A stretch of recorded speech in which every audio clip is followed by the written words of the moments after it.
Mary Favre and Jason Stockton are suing Mary's brother, Michael Manry, for medical bills and personal belongings. Court come to order. All rise. Have a seat, please. Kevin.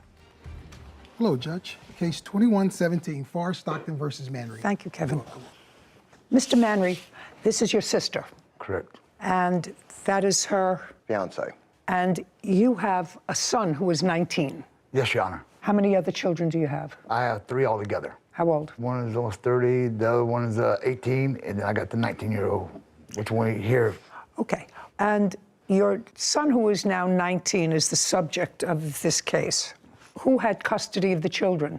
I got custody of Dakota now. When did you get custody of the children? Only when he was 18 years old. Do you have those papers, sir? Yes, I do. May I see them, please? Michael produces a document, then hands it to Kevin, who brings it to Judy. She reviews it. Okay, so this grants you, sir, legal and physical custody of Dakota Manry until further order of the court.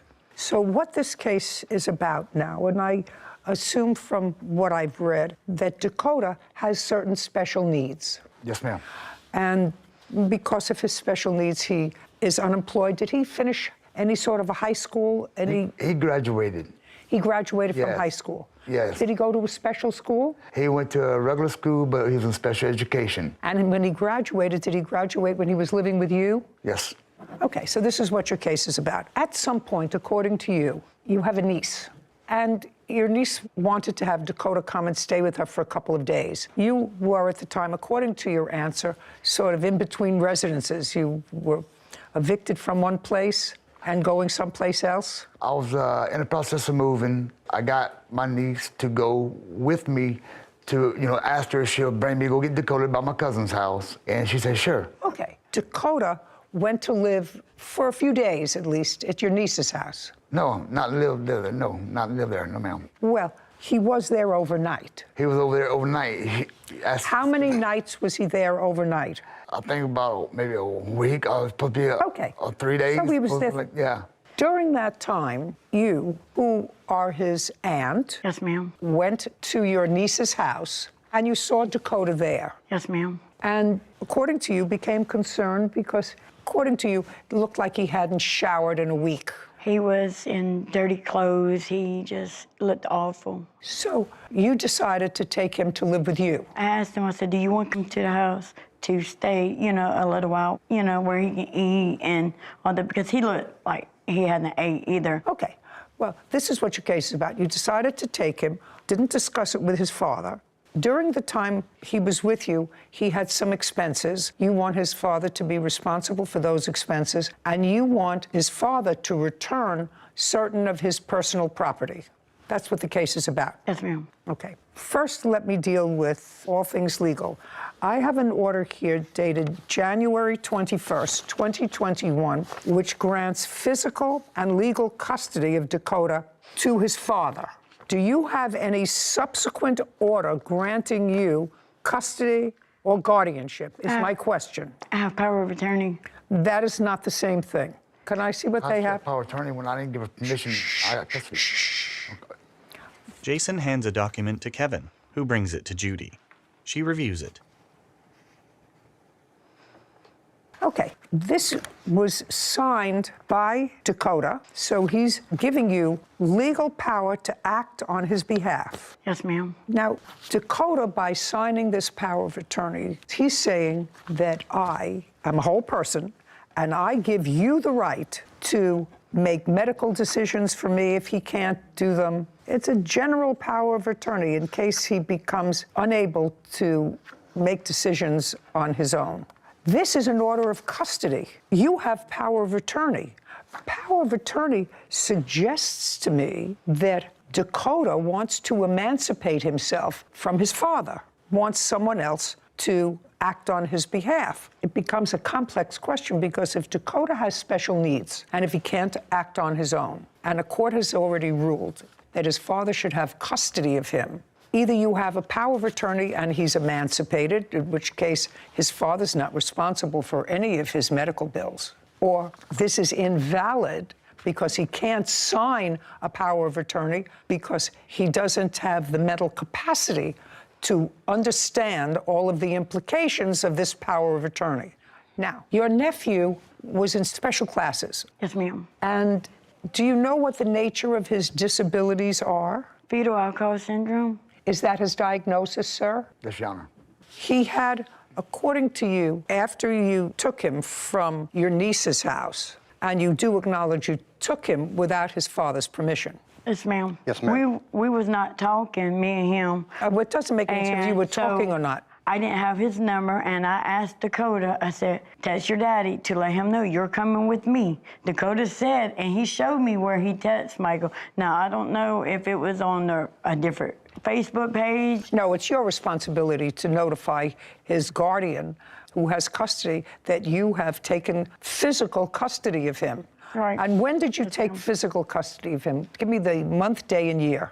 May 20th of this year, 2022. Now, while you had physical custody of Dakota, you indicate that he had surgery. Yes, ma'am. And part of what you want Mr. Manry to pay for is the ambulance bill. What kind of surgery did he have? Brain surgery, and he had a feeding tube put in him. Just a second. What caused you to take him to a hospital or to a doctor? Your Honor, when he arrived at the house on the 20th, he had very bad slurred speech, and his balance was completely off. He was falling over. Your Honor, it was like he was a drunken man. Let me go back to you for a second, sir. While Dakota was with you in the months just prior to May, did you notice Dakota having difficulty in his gait? Not like he was explaining to me, I was going overboard. No, did you? But his balance was off, okay. Did you inquire? Did you take him to the Yes, doctor? I did. I took him, actually, right after I got him. So you saw that balance was off a while ago. When I noticed that he had headaches, all right, because his dream, that, thanks to me, was wrestling. He loves wrestling. I put him in wrestling. I talked to the promoters, and I did that for him. But when I seen every time he got body slammed, you know, and this and that, I had to take him out of it. I got concerned because he was complaining of headaches. So I made him an appointment, and I waited for a referral. Well, when the referral came in, my kid was kidnapped. So he never actually saw the second doctor? No. Okay. Do you have any records? Well, I couldn't get the records. I tried to get them. Once something went wrong, my kid died doing surgery. I couldn't even be there for him and all that. Anything could have happened. Just a second. I'm following you, sir. Now, when did you take him for this brain surgery? I took him the first week of June. I took him to do a CAT scan, and as soon as she did that, we went to the hospital. We didn't leave the hospital. They put him in the ER, and from the ER, we went to Florence, Alabama, and then the surgeons there couldn't do it because it was so big. What was so big? Your Honor, brain. they found a mass the size of a grapefruit. The first week, Dakota came to stay with us after we noticed the balance issues and the slurred speech. She took him to doctor who diagnosed him with being severely malnutritioned. Your Honor, when he came to my house, his Liar. No. Okay, I'm sorry. Your Honor, sorry. My apologies. his leg was no bigger round than my wrist. I got it. Mr. Manry, everything has to be put in perspective. You had a lot of things going on. And if Mr. Stockton's reporting to me is accurate, even though there might be some bad feeling of the way your sister and her fiance took physical custody of Dakota, you really have to be in a position to say thank you to them, because you, for whatever reason, not for lack of trying, nobody is suggesting for lack of trying, you did try to take him to a doctor, you did see that there were things wrong with him. I understand that it's not always that easy to get the right specialist to get involved in this kind of surgery, but you really have to take a breath. And I assume it's accurate, because I cannot assume that anybody would perform brain surgery on a child that was not necessary. That Okay, Your Honor, they, why she couldn't call me she instead should, of just calling a the mother? second, just a second. Your sister should have called you and told you that Dakota was going into the hospital to have surgery. That would have been Your the Honor, nice she thing to did. do. Did you do that? She did. No, she did not. She called I called their my mama. mother. Well, calling your mother. His phone was disconnected. I did not have the new number until he called me or texted me with a bunch of Drama. That's when I got his took number. my kid from me. You kidnapped my son no matter what. Mr. Manry, what I want you to do is just take a breath for a moment. Yes, ma'am. Michael paces beside the defendant's table. Caption coming up. Dakota kept texting me, you know, he kept on like video chatting me and everything. And then all of a sudden, like a light switch, he changed and everything. The boy's mind's been poisoned by Mary and No, Daisy. so far, Mr. Manry, you're not losing this case, so I don't know what you're agitated about. A courthouse. The Judy Justice logo appears. In the courtroom, Jason, Mary, and Michael. Mary Favre and Jason Stockton claim Mary's brother, Michael Manry, owes for medical bills and personal belongings. Michael is countersuing, saying they illegally took his son from his custody. Mr. Manry, Dakota was only at your niece's house for a short while. You already told me that when he came to you, his gate was off. So right before he went to stay for a couple of days at your niece's house, was his speech slurring? No, he always had a speech impairment because of the disability, but his speech was not slurred at all. That is a lie. Him having the skinny arms and all, that's all Okay, a lie. I'm not talking about skinny arms. I'm talking about his slurred speech. What I was saying to you, Mr. Manry, is that I don't think there are any bad guys here. I don't think that you're a bad guy. And I don't think that your sister and her fiancé meant any harm when they saw a situation that they thought was dangerous. And as it turned out, they were able to get him seriously needed medical care. That doesn't mean it was all done right. But what you're asking for is to be compensated by the defendant for the cost of the ambulance bill that you incurred. Now, this power of attorney was signed by Dakota, if in fact he had capacity to sign this power of attorney. It was done 2 weeks after his first surgery. So up until that time, even if I could construe this as a valid document, his father had legal and physical custody of Dakota. And I assume that's because he had special needs and is unable to live on his own. Is your son able to live on his own? No, he never will. Okay, so that's what I assume as a result of this order. If you want this order changed, you have to go back to the court in Mississippi. You have to be declared his guardian. Your Honor, we did not want to be declared his guardian. The reason the POA came about to start with, during the entire surgical, Your Honor, can I say something? the father was aware of it, so was the mother. The mother was actually present at most all of the appointments. It doesn't matter. The mother doesn't have custody, legal or But physical. we were under the impression, and were told she did, that he only had a temporary custody. So she showed up to say she had to sign all the documents. She was going to do this. She was going to do this. She was going to do this. Did she sign the documents? She signed some.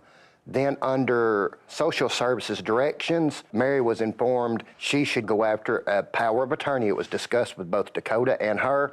It may be. That's not a lawyer. That's bad advice. Now, just before I get to the issue of clothing, property, whatever he has that's at your house, and where it should go from here, your first stop is to go back to the court in Mississippi that issued this order.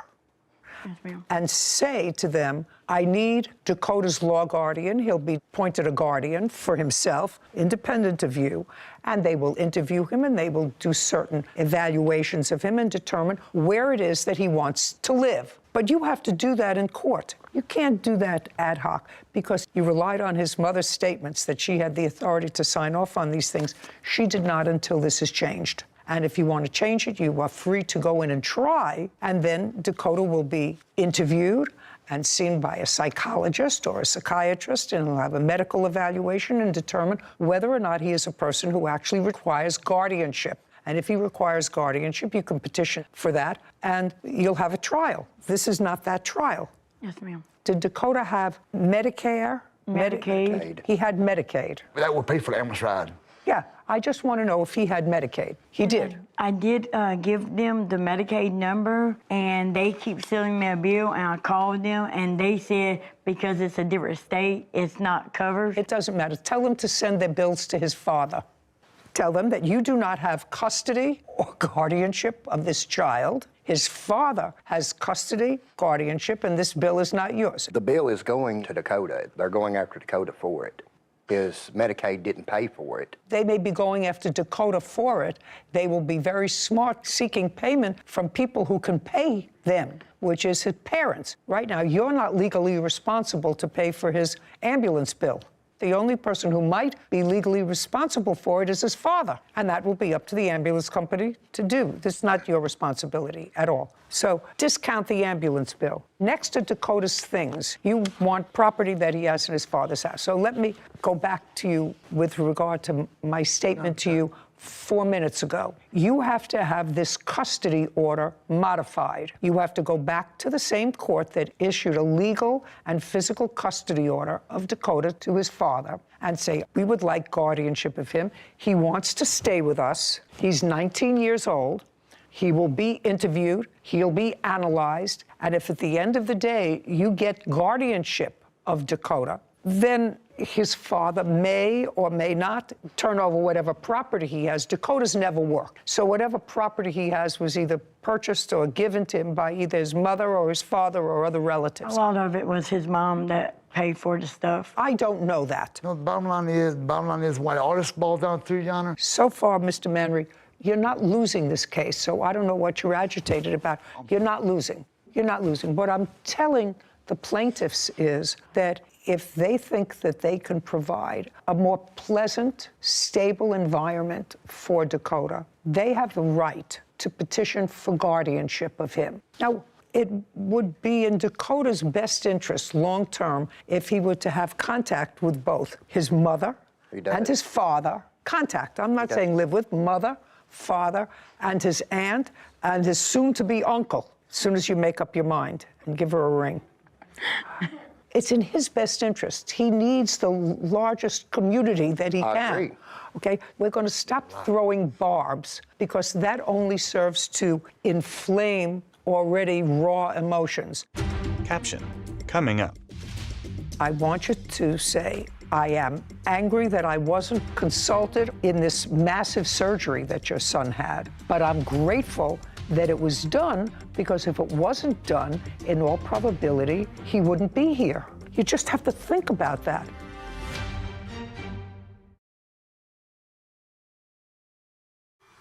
A courthouse. The Judy Justice logo appears. In the courtroom, Jason, Mary, and Michael. Mary Favre and Jason Stockton have accused Mary's brother, Michael Manry, of owing for an ambulance bill. Michael claims Mary and Jason took his son without his permission. What I'm telling you is a very simple procedural thing where you have to go. You can't sue him for the return of Dakota's things unless you have guardianship of Dakota. Understood. Because he already is the subject of a recent order of custody from a court. That's what you have to have. You can take that bill from the ambulance service, put it in an envelope, we'll get you the address, and that's where that goes. That's his father, who is his legal parent under this order. So send that bill to them so you don't have to worry about that bill. As far as his property is concerned, that has to go along with an order of custody or guardianship, and that's something that you should do. But, Mr. Manry, I am not making a decision with regard to his custody or not. What I'm asking you is, until a court reviews whatever orders they're going to make with regard to custody and guardianship, first, I know you may be angry, but they probably saved his life by getting him to the doctor that they did. And if they removed a massive tumor from his brain, you should say, thank you for doing that, because it was a month after he was living with you. Someone else took your son and saved his life. And for that, at least, you have to be grateful. You can be angry. You can be angry that you didn't get it done before. You can be angry that somebody else did it without consulting you. You can be angry at all of those things. But at the same time, you have to feel grateful that it was done. There wasn't no reason they kidnapped my son. Okay. Mr. Manry, you keep going back to the same song. I was worried you about keep him. going back to the same song. And what I'm saying to you is, their next stop, if Dakota wants to live with them, and he's right now over 19 years old, is to the court who issued the order to modify that order. All I'm saying to you is, I want you to say, I am angry that I wasn't consulted or didn't participate in this massive surgery that your son had. But I'm grateful that it was done, because if it wasn't done, in all probability, he wouldn't be here. You just have to think about that. What I'm telling you is you have to love your child more than you, at this moment, dislike your sister and her fiance, because they were able to take control of a situation and get your child fixed. So is Dakota, just for my own, is Dakota angry with his father? He's angry that his father won't return any of his wrestling. He is correct. He is a huge wrestling fanatic. Okay. What particularly does he want? He wants his wrestling? He wants his wrestling belts. They have replica belts that were made. He wanted his PlayStation 4 and the wrestling games. PlayStation 4, I'm not interested in that. He wants his wrestling belts. Yes, ma'am. Yana, can I show you something right quick on my phone? Dakota kept texting me, you know, he kept on like video chatting me and everything. And then all of a sudden, like a light switch, he changed and everything. The boy's mind's being poisoned by Mary and Jason. What I'm telling you, Mr. Manry, that's for another court and another day. When Dakota has a lawyer, you may have a lawyer to modify this custody order. Right now, he would like his wrestling belts. Oh, I want my son to come home.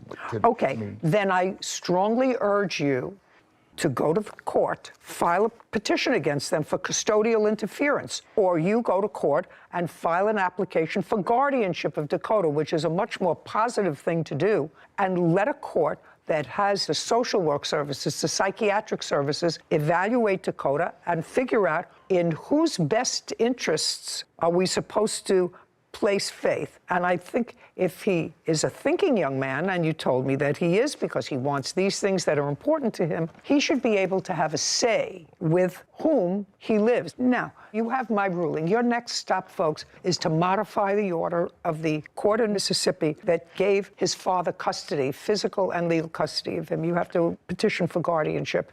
That's your next step. So, in that regard, your case is dismissed. Send the ambulance bill to his father. I got a countersuit. We're done. Your Honor. Yeah, Court is adjourned. I'm not hearing it, sir. Okay. Outside the courtroom, Michael, then Mary.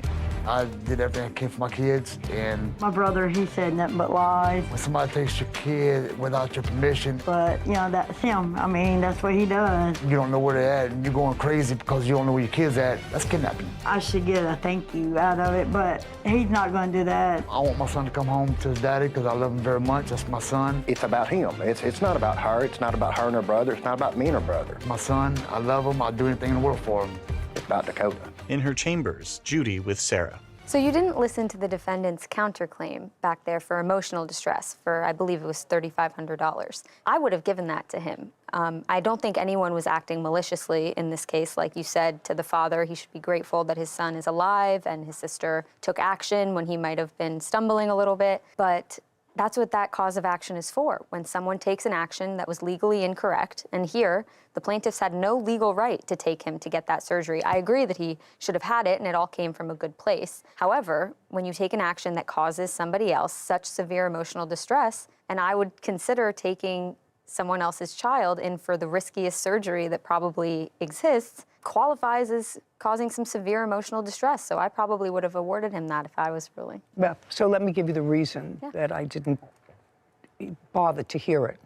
I think the aunt and her fiance had nothing but pure motives in taking this 19-year-old who they say appeared to be malnourished, and they say was diagnosed as being malnourished, which is possible, and it's possible that it was all related to this brain tumor that he clearly had that was impairing his stability, and he was with his father for a year while this tumor was growing. I don't think that they had malicious intent. Neither do I. And I think that but for their actions, this 19-year-old boy probably would be dead. If they took out the tumor that was the size of a grapefruit, I would say 6 months later or 8 months later, there's a strong probability that would affect the optic nerve, affect the carotid artery, and gone. So although I could understand his annoyance, from the time they went to live with him until his surgery was a month. And I actually don't believe that this father didn't know where he was for a month, because they evidently have a living mother who they're both in touch with. He was moving around, phone disconnected. At the hospital, the mother showed up. She said, I can sign the documents. Well, you know, you're involved in major surgery for a child. Your focus is not on your brother, who did not take care of business for a year. So I'm going to leave that up to a family court judge to determine who should have custody, and I probably guarantee you that custody will remain with his aunt, because that's what Dakota wants. Father may be angry, but that's what's going to happen. I have no doubt that the father loves him. He did not take good care of him for the year. Sure. And so I wasn't going to reward that by giving him any money against these people who had nothing but the child's best interests, when for a year he really didn't take care of business with his son. And that's why I didn't hear his case for emotional distress. Understood. Thank you. Title: Judy Justice. Are you having a family dispute? Go to judyjustice.tv's sister, Kelvis Bentley, for moving costs. Court come to order. All rise. Judge Judy enters. Have a seat, please. Kevin approaches. Hello, Judge. Case 2106, Bentley versus Bentley. Okay. Thank you. Welcome. Miss Bentley, this is your sister. Yes. The case is relatively simple. Your mom passed away a couple of years ago. There was a house full of furniture that belonged to your mother. According to what I've read, and this is broad strokes, according to what I read, your sister, what's your first name? Kelvis. Put your mother's property in a storage unit. Excuse me. It was already in storage. Who had put it into storage? My mom put it in storage. My mom was terminally ill, and she put it in storage 3 months before she passed away. Is that correct? Yes. On what date did your mom pass? November the 8th, 2018. So it would have been in storage since August of 2018. Correct. From August till November, who paid for the storage unit? I have been paying it. And how much is it every month? Right now it's $209, but it was $182 in the beginning. But about $200 a month, and it's been 3 years. Yes, I've been paying that every month. This is what your case is about. You say that you gave your sister $900 for the purpose of traveling, getting your mother's things out of storage so that you could all disperse your mother's property. Yes, but the amount is incorrect. What's the amount? I gave her $800. Okay, $800. Yes. In order to get your mother's furniture to where you live, so that you could separate the furniture and the family could take what they wanted or needed of the property, correct? That's correct. Good. Then COVID struck, your sister didn't use that money to travel, to hire truckers, to move the furniture, and you want that money back. Yes, that's correct. That's the whole case. Okay. Just for my own information, you do expect when that furniture arrives to be one of the beneficiaries of that furniture. That's what your sister says. She says that that's the plan once it all comes back. That's not correct. I didn't want anything out of the storage but pictures. Pictures? Yeah. Well, pictures of things. Yes, that's it. Pictures of what? There's a picture of me and my mother. That's all I wanted. Did you tell that to your sister? Yes, I did. Did she? No. How many sisters are there? It's only 2 of us now. It was 4, 2 deceased. Did your mother have any other property? My mother has a whole 2-bedroom home in the storage. She has furniture, everything. Other than furniture? No.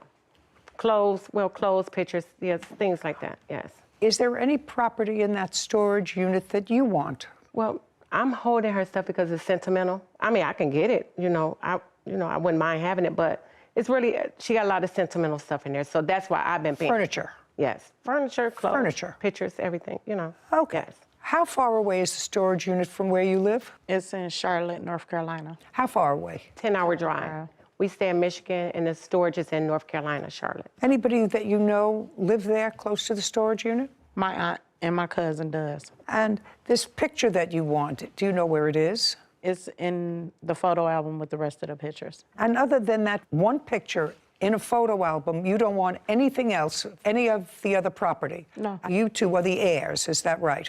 We have a brother. Does he have, as far as you know, any interest in any of your mother's property? No. When my mom passed, it was me, my niece, and my older brother there at the time of death. And so he got everything he wanted out, and he gave me the key because I was the next to older one because she wasn't there. So he was like, so y'all do what y'all want to do with it. And so that's when I told her, I'll pay it until we go get it. You said, I'll pay for the storage unit until we go and get it. Yeah. Okay, now I'd like you to tell me about this money that she gave you. Do you remember when she gave you the $800? She gave me the money, I want to say May of 2020. And can you tell me what the conversation was when she gave you the money? Here is some money to go towards going to get the things, And so I told her, well, I'll find a way to go get it. I didn't never give her a designated time, but during that time, that was COVID, so no one was able to go. And so I was gonna go this year because I just signed the papers to go and go get the stuff, but no one still was able to go. She never once said that this was money loaned to go get it. No. Oh, I'm sorry. No, she had designated it to go and get the property. Yes. And you didn't use it to go and get the property. I used it towards the storage. No. I'm sorry, go ahead, no. The answer is no. No. So that's what her complaint is, that it wasn't used for its intended purpose, which was to go rent a truck, movers, and bring the property to where you both live. Okay, and she did give you $800. Yes. Okay, and Ms. Bentley, you're prepared to sign a document that indicates that the only property you want from storage is a photograph of you and your mother that's in a photo album. Yes. That you want nothing else, that everything else belongs to either your sister or any other heirs that have a legitimate claim on any of that property, but you want nothing else. That's fine. Reasonable? Fine. Perfect. Oh, I'm entering a judgment for the plaintiff in the amount of $800 with the proviso that the plaintiff will, in fact, sign that document indicating she wants nothing but one photograph from the storage unit. I gave her $150 back. Did she give you $150 back? She did give me $150 back. You paid her back. So she goes, you're $650. Judgment for the plaintiff, $650. Thank you very much. Thank you. This court is adjourned. Shatanya. It was my mother's stuff. I just was trying to get the stuff. It was in storage for long enough. We haven't talked in a whole year. We're not close. You know, all she wanted is a picture. I give her a picture. At least I got what I wanted. We still sisters, still love her. In chambers, Judy and Sarah. Those look like two nice sisters. And I think part of that problem is the intervention of COVID, which really turned everybody's life upside down. Especially family units. Family units, because I think that was the intention, that she was going to pay for it to all be brought up, use that money, and then they would go through the property and decide who wanted what and what would be disposed of. It's not an egregious case of misappropriation of funds. All well-intentioned, I think. Well-intentioned. I thought it was a sweet case. Kevin.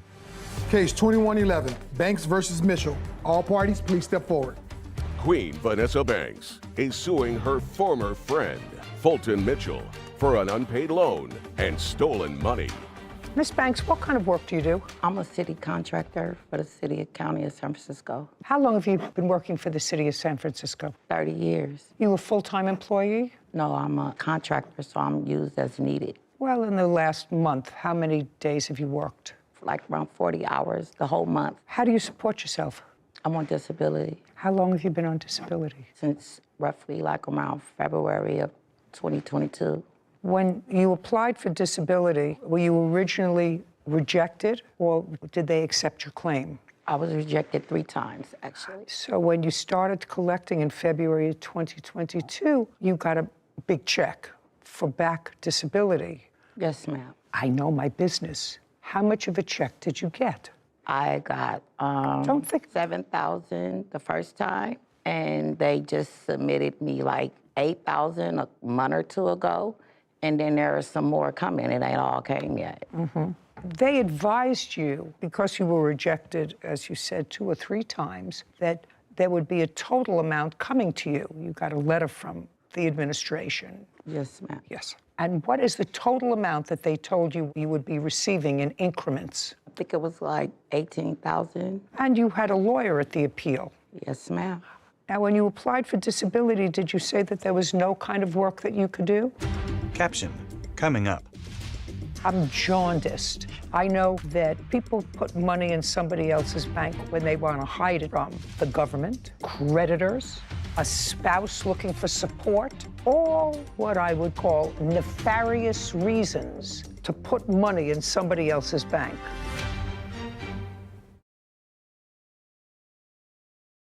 A courthouse. The Judy Justice logo appears. In the courtroom, Queen and Fulton. Queen Vanessa Banks claims her former friend, Fulton Mitchell, stole money from their shared bank account. Now, when you applied for disability, did you say that there was no kind of work that you could do? Well, actually... No, not actually. They're giving you $18,000. They said that they should have taken your case when you first applied for disability. So they had to have found that you could not hold gainful employment. That's what it's all about when you get federal disability. Right. Right. So I want to know what this 40 hours a month that you worked last month as an independent contractor. What kind of independent contractor were you? I actually sit on Zooms, and I am a consultant, so I'm on Zooms most of the time. And when you're not on Zooms, where are you? At home. What do you consult about? I am an urban consultant, so I work with various people that's trying to find out about urban living and mental health, basically working around mental health. How are you paid? They might mail No, a not check. might. They mail a check. What do you do with that check? I usually cash it at a store in the community. You cash it. What is your hourly wage? As a consultant, Yeah. I'm usually paid like $130 an hour. And what's the amount of money you get from disability a month, not counting these extra payments for when they denied you disability? $1,000. So you get $1,000 a month plus $130 an hour times the last month you said was 40 hours. So you make $4,000 or $5,000 a month from your consulting job for the city. No way. Well, am I correct, Whitney, that Ms. Banks said that she worked about 40 hours last month? Can I explain something? Not No. all. No. She said around 40 hours the whole month. Okay. Would you tell me what she says she earns an hour? It's usually $130 an hour. $5,200. And when you get the checks for these consulting things, you take them and you cash them. That's Yes, either a yes or a ma'am. no. Do you work as a sole independent contractor, or do you have an LLC or a corporation? No, ma'am. So the checks are made out to you. Yes, ma'am. As an independent contractor, Yes, ma'am. you have to pay your own taxes. So you're 1099 from all these people? Yes, ma'am. What did you declare on your taxes last year? I didn't file taxes last year, ma'am. Why not? You said you've been working in this capacity on and off for 30 years. Because, For the ma'am, city. where I come from, a lot of the work is volunteer work considered, and you are given a stipend. And some of the work I do, sometimes I don't even get paid, but I still do the work. Listen, you know exactly where I'm going. We're two savvy people. When you cash those checks, because this is what the case is about, for some reason, because I'm trying to figure out why somebody puts money into somebody else's bank account, because part of this case is about that. You and Mr. Mitchell became friends, maybe a little bit more than friends, I don't know. At some point, according to you, you gave him money to hold in his bank account because his bank account was closer to where you are and you didn't want to go on two buses to where your bank was. Am I getting that right? Is that what you... No, ma'am. Let's see. I'm telling you why I made these inquiries to you. I was struggling to find a way to get access to my money. I always took the bus to the bank, but during COVID, public transportation shut down. It was completely unreliable, and I was in a bind. This is what you write. When Fulton heard about my problem, he offered to hold my money for me in his bank. He said that he didn't keep any money in that account, so it would be perfect, because his bank was right where I worked. I only know of several reasons why strangers put money in somebody else's account. You know, I may have an account with Sarah. I may have an account with one of my other grandchildren. I have an account with my husband. But I've had a best friend for 70 years, and another best friend for 30 years. And I would never think of putting money in their bank account because there are banks all over the place. I'm just telling you, you know, I'm jaundiced. I know that people put money in somebody else's bank when they want to hide it, when they want to hide it from the government, creditors, a spouse looking for support, a spouse looking for alimony, a contractor who has a judgment against them. All what I would call nefarious reasons to put money in somebody else's bank. But let us say that you did put money in this bank account, and you say that money was withdrawn. Your money was withdrawn from that account to pay his taxes. Is that what you're alleging? Yes, ma'am. Okay. How much was withdrawn from his account that only his name was on? Or was your name on it too? My name is on it too. Oh, there we go. Now I can understand it, why you might owe taxes. I don't know anything about his business, but I can certainly understand that you might. Did you receive notice that the IRS took money out of this bank account, which was then a joint bank account? No, I did not. So if her name was on it, it was a joint account. It was not. It was my account, and I added her name to my That's account. okay. That makes it a joint account. Yes. Okay, well, I didn't have that information in here because joint account is absolutely different. Joint account means that the money belongs to both of you. Now, what makes you think that the money that was taken out of the account was to pay his taxes? Because I have proof, Your I'd Honor. like to see it. Queen hands a document to Kevin, who brings it to Judy. She reviews it. What account is this? Whose money is that? Mine. Explain that to me. This is a deposit here for $988.68. What is that? That's when the pandemic hit and the struggle started getting hard trying to get money. And being that me and him was business partners, that's when he decided to try to help me out.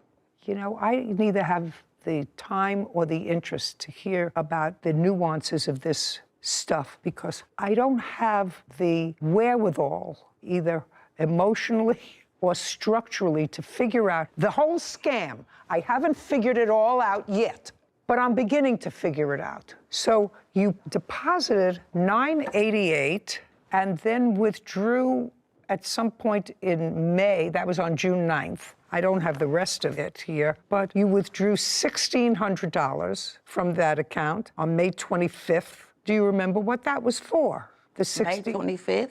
Yeah, May 25th, $1,600. June 3rd, tax levy, $2,711. The May 25th is because that's my daughter's birthday, and I spent time with my daughter. And then the June 3rd tax levy is why I'm here with you today. What kind of business were you in together with the defendant? You want me to answer that? No, you answer it. What type of business were you together? He works for the city and county.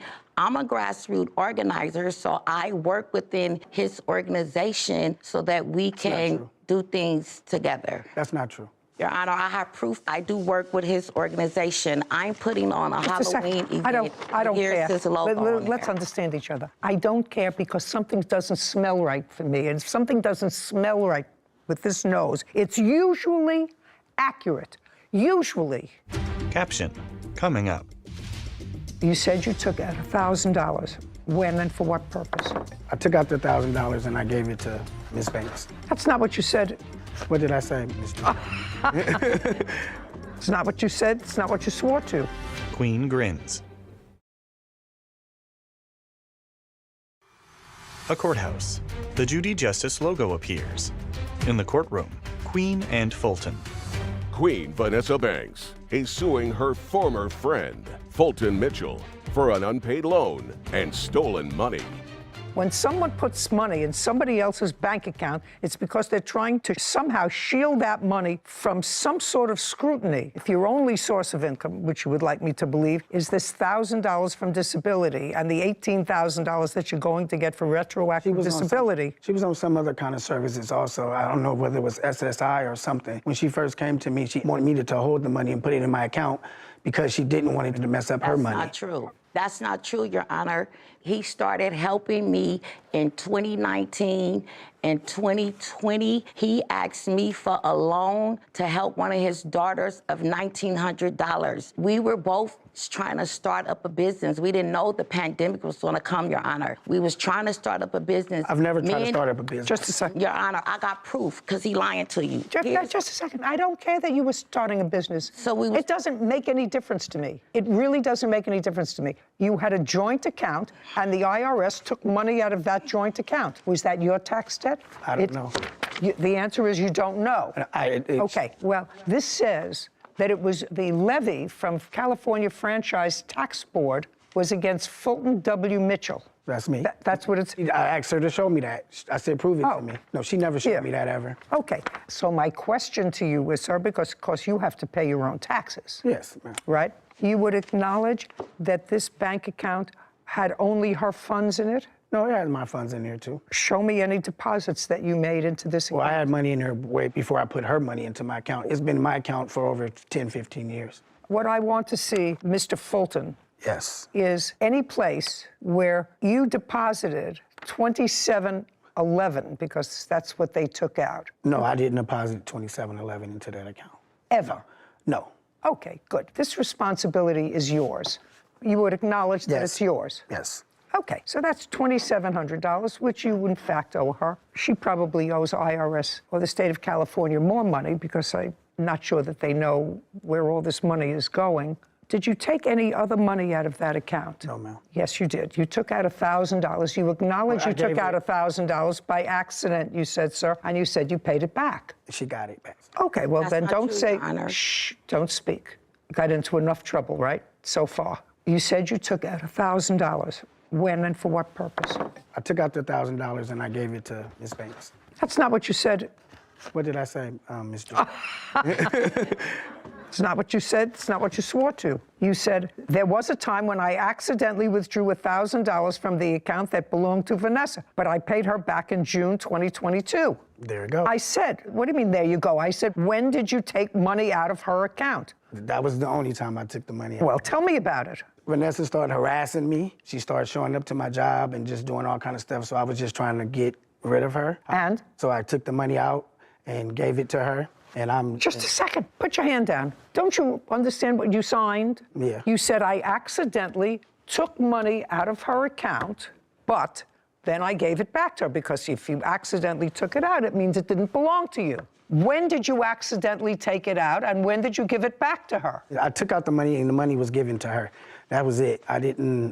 That was it. I was done with it. Well, I was done with her. I was done with all of it. There was a time when I accidentally withdrew $1,000 from the account that belonged to Vanessa, but I paid that back in June 2022. Those words are mixed up a little bit there. That's what I read. That's your answer, sir. As for the rest of the money she claims I owe her, it's all a bunch of lies. I never took a $1,900 loan and don't owe money for the IRS. Well, you do owe money for the IRS, because one of the things I think that everybody has to pay is their own tax levy and their own child support. You would acknowledge that. I agree. Okay, tell me about this loan of $1,900, Ms. Banks. Mr. Mitchell had fell into a lot of hardship in the pandemic, and he came to me and asked me, could I loan him $1,900 to help out one of his daughters? And I gave it to him, and he agreed to pay it back, and we was just like trying to handle business together. And I thought he was a friend. Show me proof that you gave him $1,900. It was cash, Your Honor. The $1,000 he's saying he handed me back in June, that was from the $1,900. I'm not following you, madam. Are you saying that he in total owed you, forget the IRS, $2,900, $1,000 that he took in 19? He asked for $1,900 Never asked cash. you for $1,900. I gave him $1,900 in cash. Not true. Then he paid me back $1,000 in June of 2022. You have money in my account. Why would I ask you for $1,900? I would just go in there and grab it. That makes no sense. Just a second. Why are you talking to her? I'm sorry. Where do you think you are? I'm sorry. I apologize. She's never given me no $1,900. She's never given me anything in cash, period, ever. I have proof. I'm willing to look at it. Yes, I told him that I needed to move forward with it, and if he don't give me what I need, I'll put it in writing. So Well, you we may had a put it in talk. writing. Well, you sent this to him, and it says acknowledgement of monetary debt in the amount of $4,600. You typed this up, and he never signed it. No, he never signed it. Yeah. Well, then it's meaningless. You can type up anything. I can type up something that says I own all of Sarah's real estate. If she doesn't sign it, I don't own anything. Well, that's what Okay. $1,000 came from, because he was trying to cover that. Yeah. You know, somehow I think I'm dealing with, I'm not sure about one or two people who've managed to master the system. And No, not hustle- at all. I've never- well, I don't know. I've never I don't seen know. the system All I for know is nothing. I if worked somebody for is over working. 25 years Just for a the second. city and Hey, county. just a second. There's a reason why she asked to be added to your bank account. Do you understand? Yes, ma'am. You don't look as if you're a foolish man. What was the reason she gave you for wanting to have a bank account where you were the primary on that bank account? What was the reason she gave you? She gave me the reason that she didn't want it to mess up her income. That's not true. Just a second. So she said, I don't want it to She said she didn't want to put it in her name because she didn't want to mess up her income that she had coming in. Her income from what? Some kind of assistance. I'm not sure exactly what it was. Whatever. Anyway, got a nice windfall, $18,000. By the way, I have one other question for you. In your complaint, which you read and signed and swore to, Fulton heard about my problems with money and where to put it, and he offered to hold my money in his account. He said he doesn't keep any money in there, so it would be perfect. Because his bank was right where I worked. Where was his bank and where do you work? I work in the community that I was born and raised in, which is Bayview Hunters. Okay, I'm not going to get a straight answer. You owe her for her tax debt, nothing else. $2,700. This court is adjourned. That's it. You're done. I'll watch her like every day. It was fair. I'm thankful that she saw what it was for what it was. You know, she asked me to put some money in the account for her. I did. I never had to harass him. We were business partners for 2 or 3 years. I don't know if it was a business agreement or not. Because I told him I want my money. I'm just happy it's over with. You know what I was thinking about? I was thinking that I wouldn't have had that information about Social Security disability unless Poppy was an administrative law judge with Social Security 40 years ago. And I remember exactly what the drill was. File, you rejected, you file, you rejected, and finally you have to hire a lawyer, and the lawyer gets a big chunk of the relief, and you get all your back payments. So I have a feeling I was dealing with two people who had a substantial skill set in how to negotiate and suck every dollar from the system, whether it was deserved or not. Title: Judy Justice. Want justice? Go to judyjustice.tv. Audrey Stevens is suing her neighbor, Heather Stevens, for vet bills and pain and suffering after a dog attack. Court come to order. All rise. Have a seat, please. Kevin approaches the bench. Hello, Judge. Case 2139, Stevens versus Stevens. Thank you. You're welcome. Although your names sound the same, they're spelled differently, and you are clearly not related based upon this case. You live in the same general area. Yes. Okay. Could you step up? A young woman. Tell me your name. Emily Feringer. This is your daughter. Yes. How long have you been living in your house? 8.5 years. How old are you? 22. Tell me what you do. I work at a bakery right now, and I'm a full-time college student. Where do you go to school? Idaho State University. You were out walking the family dog. Yes. Family has one dog? Just one, yeah. What kind of dog? It's a miniature schnauzer. Weighs about 10, 12 pounds? Yeah, around there, 15-ish. How old is the dog? He is 9. You've had him since he was a puppy? Yes. This case has to do with injuries that your dog sustained. Yes. And the payment of vet bills by the defendant, who you allege has 2 dogs unleashed that attacked your dog while you were walking. Correct. Him. Just one dog. One dog. One. One dog attacked our dog. You have a pit bull? Yes, ma'am. What color? White and brown. How old? She's 5. Is that the only dog you have? Yes, ma'am. Okay. Tell me what date you were walking the dog that this incident happened. July 26, 2021. Time. Around 8 p.m. Dark? No. Still light out? Yes, ma'am. Were you walking in the neighborhood? I was walking down the sidewalk, and I passed the defendant's house, and I reached the end of the sidewalk. Your dog's name is what? Jax. On a leash? Yes, ma'am. Do you always walk the dog on a leash? We do. Tell me what happened. I was walking down the sidewalk, and I reached the end of the sidewalk. I was about to cross the street, and... Do you have a picture or diagram? I do. I of where have a this diagram. happened? May I see it, please? Oh, okay. There it is. Would you go over to the diagram so that you can point directly and I can understand where this happened? A map of the street corner. I was standing right here, and I noticed the dog come up on my left side. On your left side? Yes. Did you notice from where the dog came? It seemed to be out in the street when it approached me. So it didn't come from the defendant's house, it came from the street? Yes. It had been on the left-hand side of me. And then the pit bull latched onto my dog on its leg. What color pit bull? Brown and white. Was there any fighting or a scuffle before? No, ma'am. It just ran up to me and it latched onto my dog's leg, and it picked my dog up and was yanking it around in the air. And it was very loud, and my dog was squealing a lot and crying out very loudly. So I yanked his leash so that I didn't have to bend down and get hurt myself. And I picked him up and I ran back. So you yanked him up by his leash? I did. Okay. Did he have what kind of a collar on? A regular collar or one of those harnesses? We have both, so I'm not sure which one he was wearing at that time, but I believe he was wearing the collar. Just the collar? Yes. So you lifted him up by the collar? Yes. Did you see where the dog went? I do not remember. I think the pit bull ran back into the defendant's household. But you're not sure? I'm not sure. What did you do next? We took the dog to the animal hospital. Okay. You can go back now. Emily rejoins Audrey at the plaintiff's table. Stand close to you. Had you ever seen this dog before? I have. Where had you seen the dog before? I've seen the pit bull in multiple places around the neighborhood. I've seen it across... That same dog? Yes. I've seen it across the street in that across the street neighbor's yard, and I've also seen it in my yard, and it's also been next to my chain link fence before. Did you or you, Ms. Stevens, ever have a conversation with the defendant about the dog being unleashed? I have not spoken to her at all. For how long have you seen her unleashed dog out and about? Probably about 10 times. Have you ever said anything to your mother about seeing this dog outside? I have. Okay. I'm listening. Yes, ma'am. May I show you on the Absolutely. On the diagram? Thank you. Absolutely. Okay.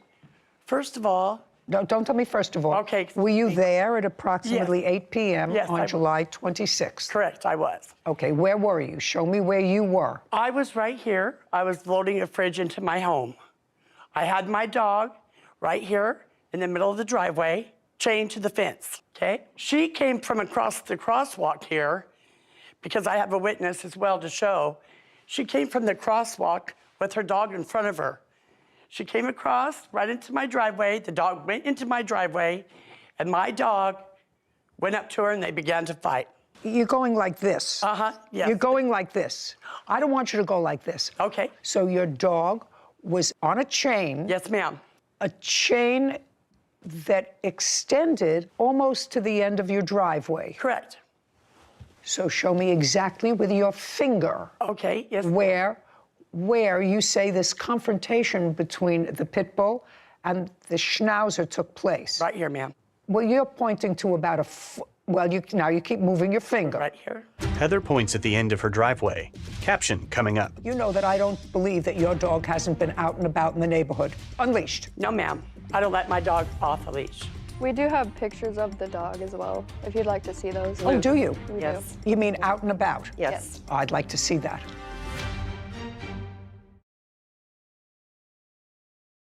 A courthouse. The Judy Justice logo appears. In the courtroom, Audrey, Emily, and Heather. Audrey Stevens claims her neighbor, Heather Stevens, owes for vet bills after her dog was injured by Heather's pit bull. Now you're moving your finger. So you're saying it's right at the end of your driveway? Yes, ma'am. Just a second. It was up further 5 seconds ago. Okay, Now my you dog was right here, yeah, ma'am. Yeah. The fight occurred right here. Well, now your finger is at a different place, madam. I'm Well- just letting you know your finger moves up the driveway. Right, I'd say right here. Okay. Yes, ma'am. Heather returns to the defendant's table. You know that I don't believe that. I know you don't believe that, You, Honor, but you that's know, what happened. you know that I don't believe that your dog hasn't been out and about in the neighborhood. Do you know that I don't believe that? I don't think she's lying to me that your dog's been out and about in the neighborhood. Unleashed. No, ma'am. I don't let my dog off a leash. We do have pictures of the dog as well, if you'd like to see those. Oh, do you? We Yes. You mean out and about? Yes. Oh, I'd like to see that. And this is after. Shh, shh. Sorry. I don't care before or after. Yeah. She just said, I don't let my dog go out without a leash. Well, this is the injury. Audrey hands photos to Kevin, who brings them to Judy. She looks at 2 photos of an unleashed pit bull. Ms. Stevens, these pictures belie the fact that your dog is out, leashed only. Do you want to see the photographs? Yes, ma'am, please. Kevin brings the photos to Heather, who reviews them. Yes, Your Honor, I do see that, but I was outside with my dog at that time. I don't care whether you were outside with your dog or not. You said your dog is never out without a leash. That's not true. That's not true. Were you a witness to this? Yes, ma'am. Be very careful. Do you understand? Yes, ma'am. A woman rises. Tell me your name. My name is Karen Brennan. Are you a neighbor? No, I am a friend. A friend of whose? Of Heather Stevens. Go ahead. Well, on that day, On what date? on July 26, I was helping Heather with the fridge. With And what? With the refrigerator. And I was approaching the driveway, Just a second. You were helping her with the refrigerator doing what? bringing the dolly out so it can be moved Bringing the dolly out from where? from the side of the house. And? And I looked over and I saw the little dog and it caught my eye. You saw what? The little dog. And it caught my eye because every time before, anytime I put the dog out, Miss Stevens' dog, that little dog, if it was in the backyard, would continually bark it. Just a second. Did you put the dog out that day? No, I did not that day. But I recognized the dog. So you did not put the dog out? No. That day? Not that day. Okay. What time did you get to Miss Stevens' house? Mid-afternoon. What's her dog's name? Lily. Was Lily chained to the fence all afternoon? When we were... Was Lily chained to the fence all afternoon? That's either a yes or a no. When you were there. That's either a yes or a no. Was Lily chained to the fence all afternoon when you were there? You said you got there mid-afternoon. This happened at 8 o'clock. Was the dog chained to the fence all the time you were there? Yes or a no? Or I don't know. No. No. Where was the dog? In the backyard. Until what time? Until around 7-ish. Dog. We went to go get the refrigerator. No. Who moved the dog? Heather did. She took the dog from the backyard. Or so, I don't know the exact time, but it was mid-evening. Okay, and what happened at that time when the dog was moved from the backyard, outside of the backyard? Who moved the the backyard to the driveway, just to the driveway, because that's where she pointed out that the dog was chained to the driveway fence? Yes, when we came back from we went to go get the refrigerator. Just a minute. Well, you didn't tell me, so you left the house. Yes. What time did you leave the house? Mid-afternoon. It was like... What time? Approximately 4 or 5. Okay, and the dog at that time was where? With us in the vehicle. So you had the dog in the car, so the dog was in the backyard. Yes. And then from the backyard, the dog went with you in the car. Correct. And then what? And then we picked up the refrigerator, and we came back, and then she had chained her. Okay, so from the car, the dog went to the fence, which is chained sort of midway up the fence, according to the defendant, sort of midway up the driveway. Correct. Is where she chained the dog. Correct. Is that correct? Correct. Then where did you go? And then I went to go get the dolly and bring it around so we could get the fridge Okay, out. And where did Miss Stevens stay? She was in the driveway. And it was when you were coming out of the backyard that you saw Miss Stevens in the driveway? Yes. And saw the little dog? Yes. She was in the driveway. Was she next to the dog? Go over there and point out where she was, would you, in the driveway? Karen points at the driveway. She was... She, Miss Stevens? That Miss Stevens, yes. Your friend? Yes. Was right in the middle of the driveway, near where the dog was chained? Yes. And show me where the defendant's house is, because you had been in the house earlier that day. Point on that diagram where the house is.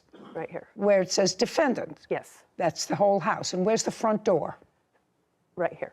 Up there. And where's the porch on the front door?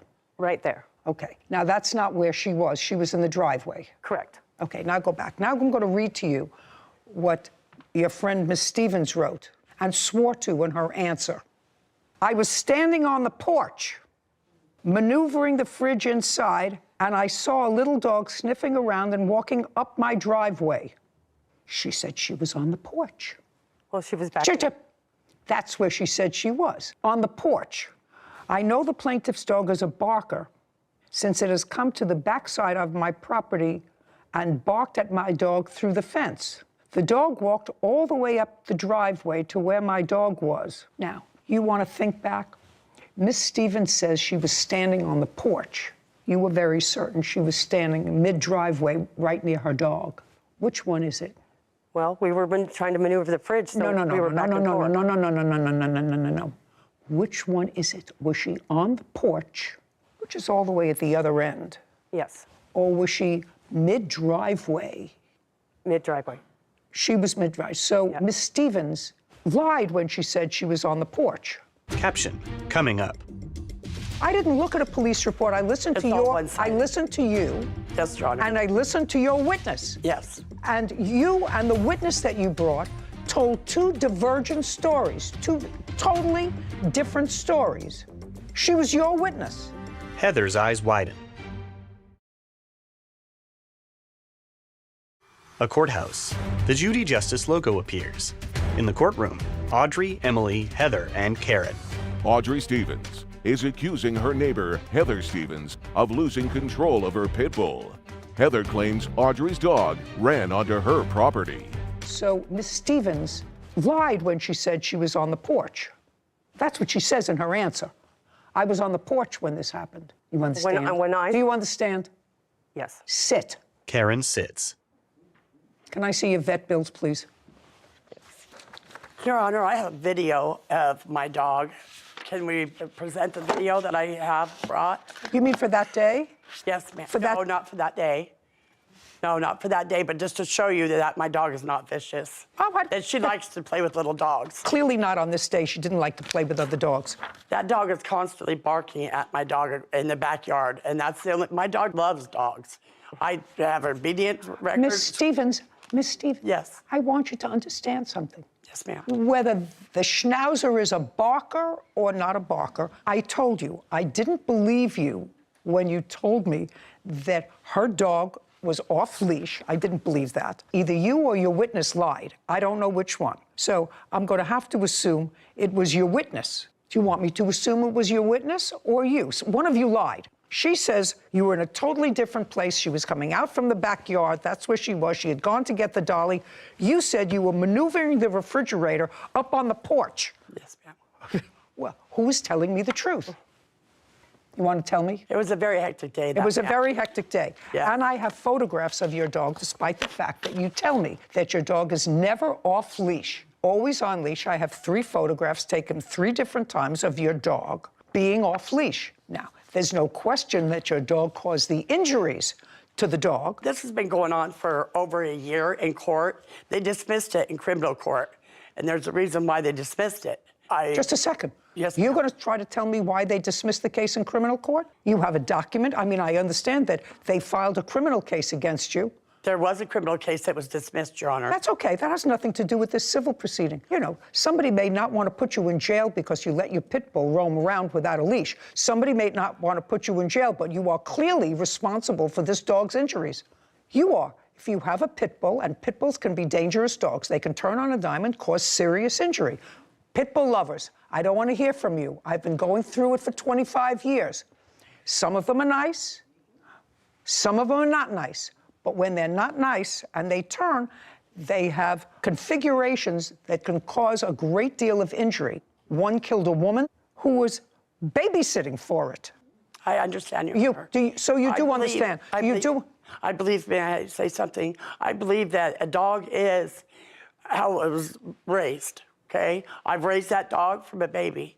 She's never been mean like that. That dog that lives next door, which is Miss Stevens' dog, yaps at my dog every single day. She goes outside, yaps, yaps, yaps, yaps at her. So what you're telling me is your dog, so if what you're telling me is that your dog had the right to be aggravated because the dog yaps at her all the time, that's not a reason to let any dog, but especially a dog that has potential to cause injury, out without a leash. And you do that regularly, and you can't do that.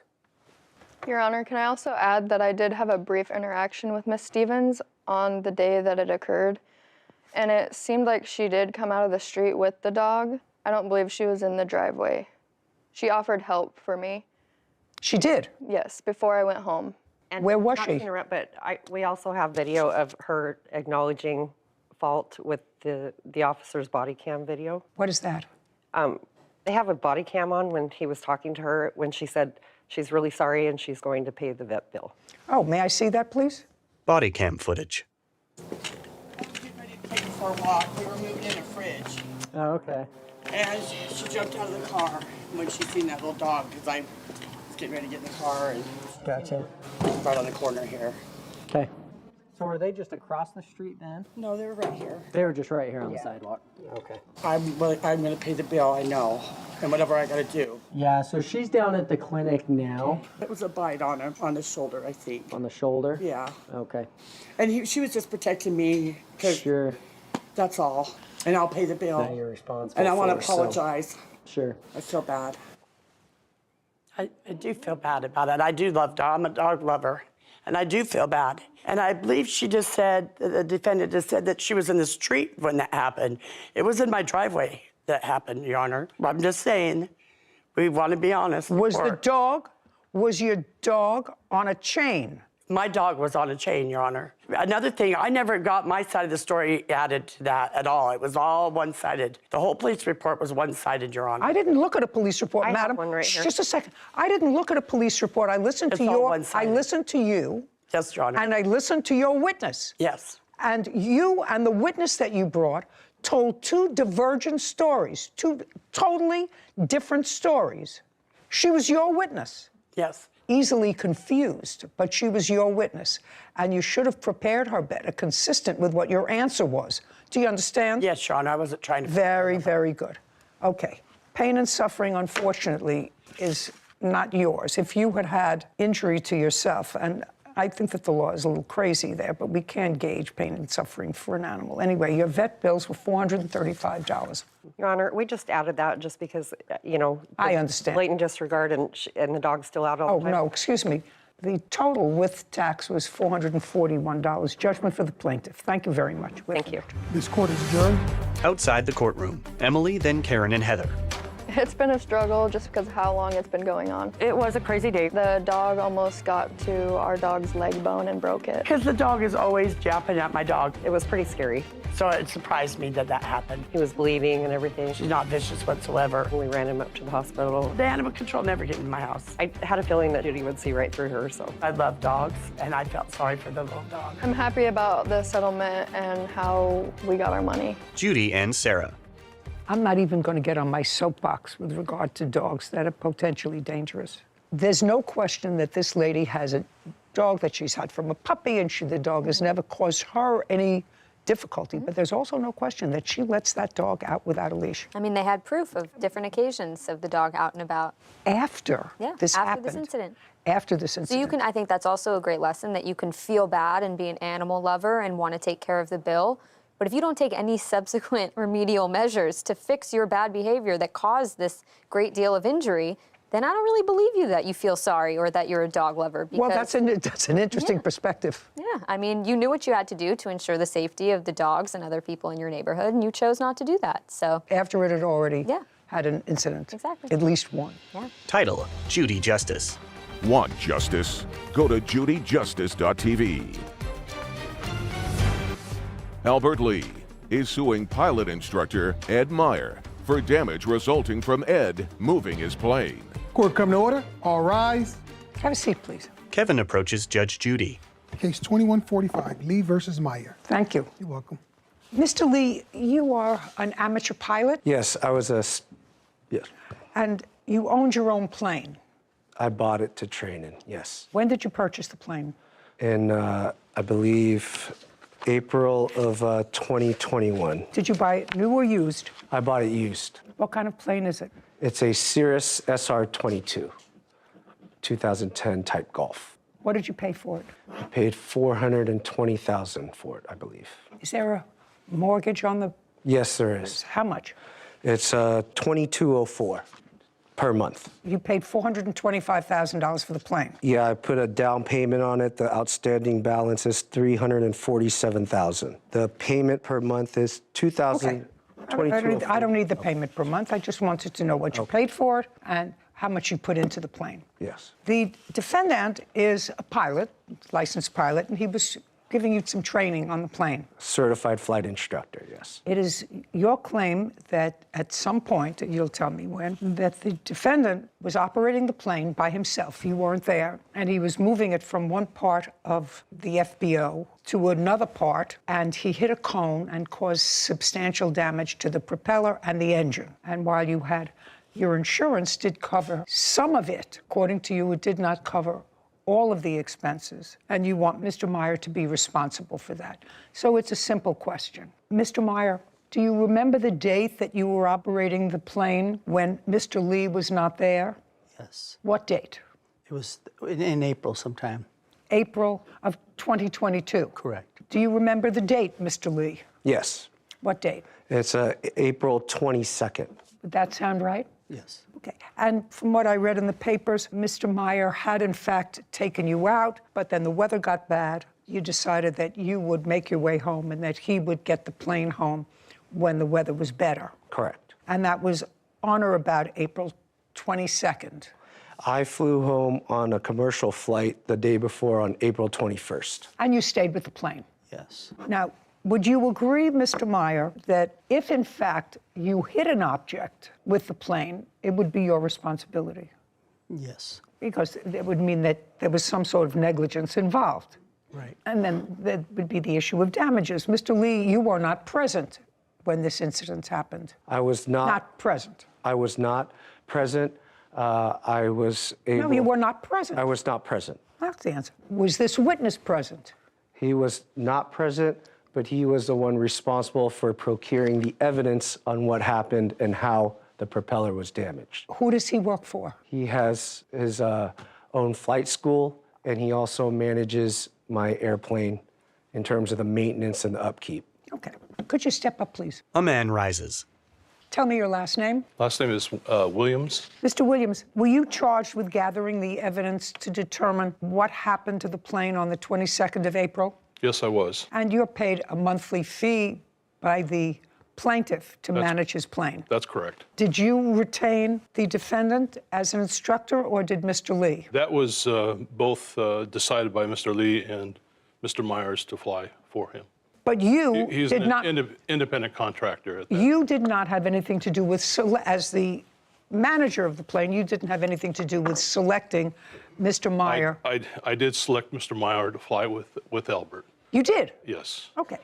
Because were you the one who introduced him That's to Mr. Meyer? That's correct. When, Mr. Lee, did you start to work with Mr. Meyer? It was probably a prior flight where we flew to San Francisco for a business meeting I had. After that, I believe it was... In what month?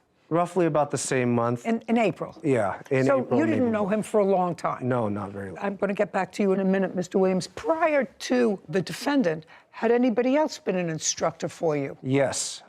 Clinton was my primary instructor, but I flew with some other instructors as well. But it wasn't until the month that this incident occurred that you had been connected with the defendant? Correct. Okay. Now, sir, how were you advised that the plane that you managed was in an accident? I received a phone call from Ed saying that there was a problem. From whom?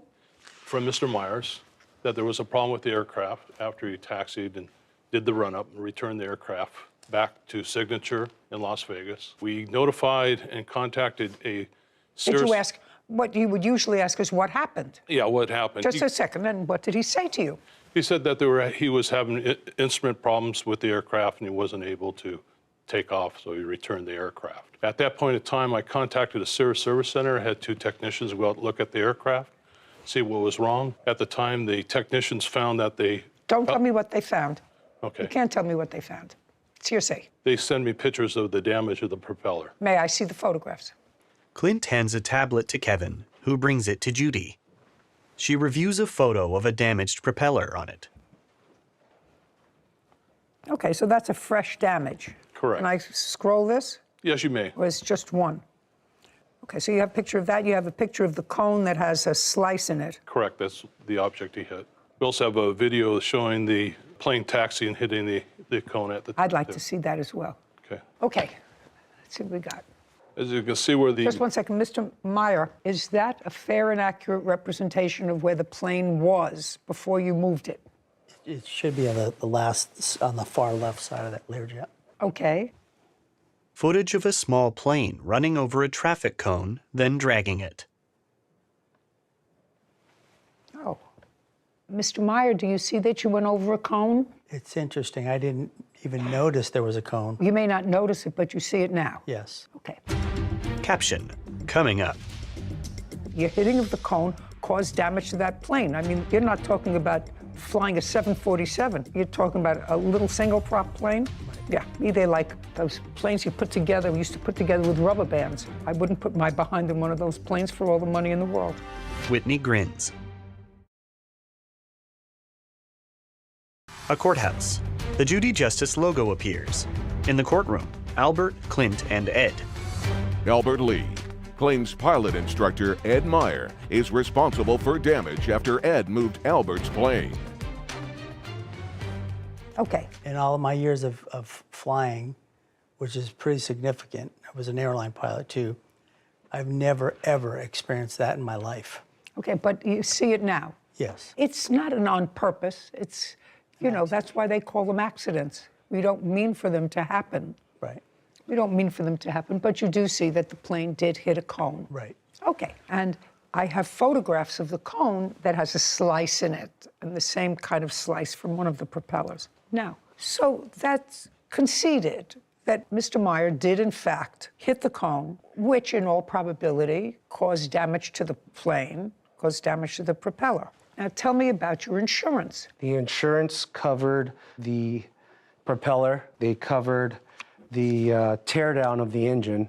When something strikes the propeller, they have to tear apart the engine, make sure the components... Do you have those, that paperwork for me? I'd like to see it. Okay, so here is the insurance-covered portion, and here is my covered portion that I had to come out of pocket to pick up the plane. Okay. And I can explain both invoices. Albert hands documents to Kevin, who brings them to Judy. She reviews them. And if you flip to the last page, that'll have the total.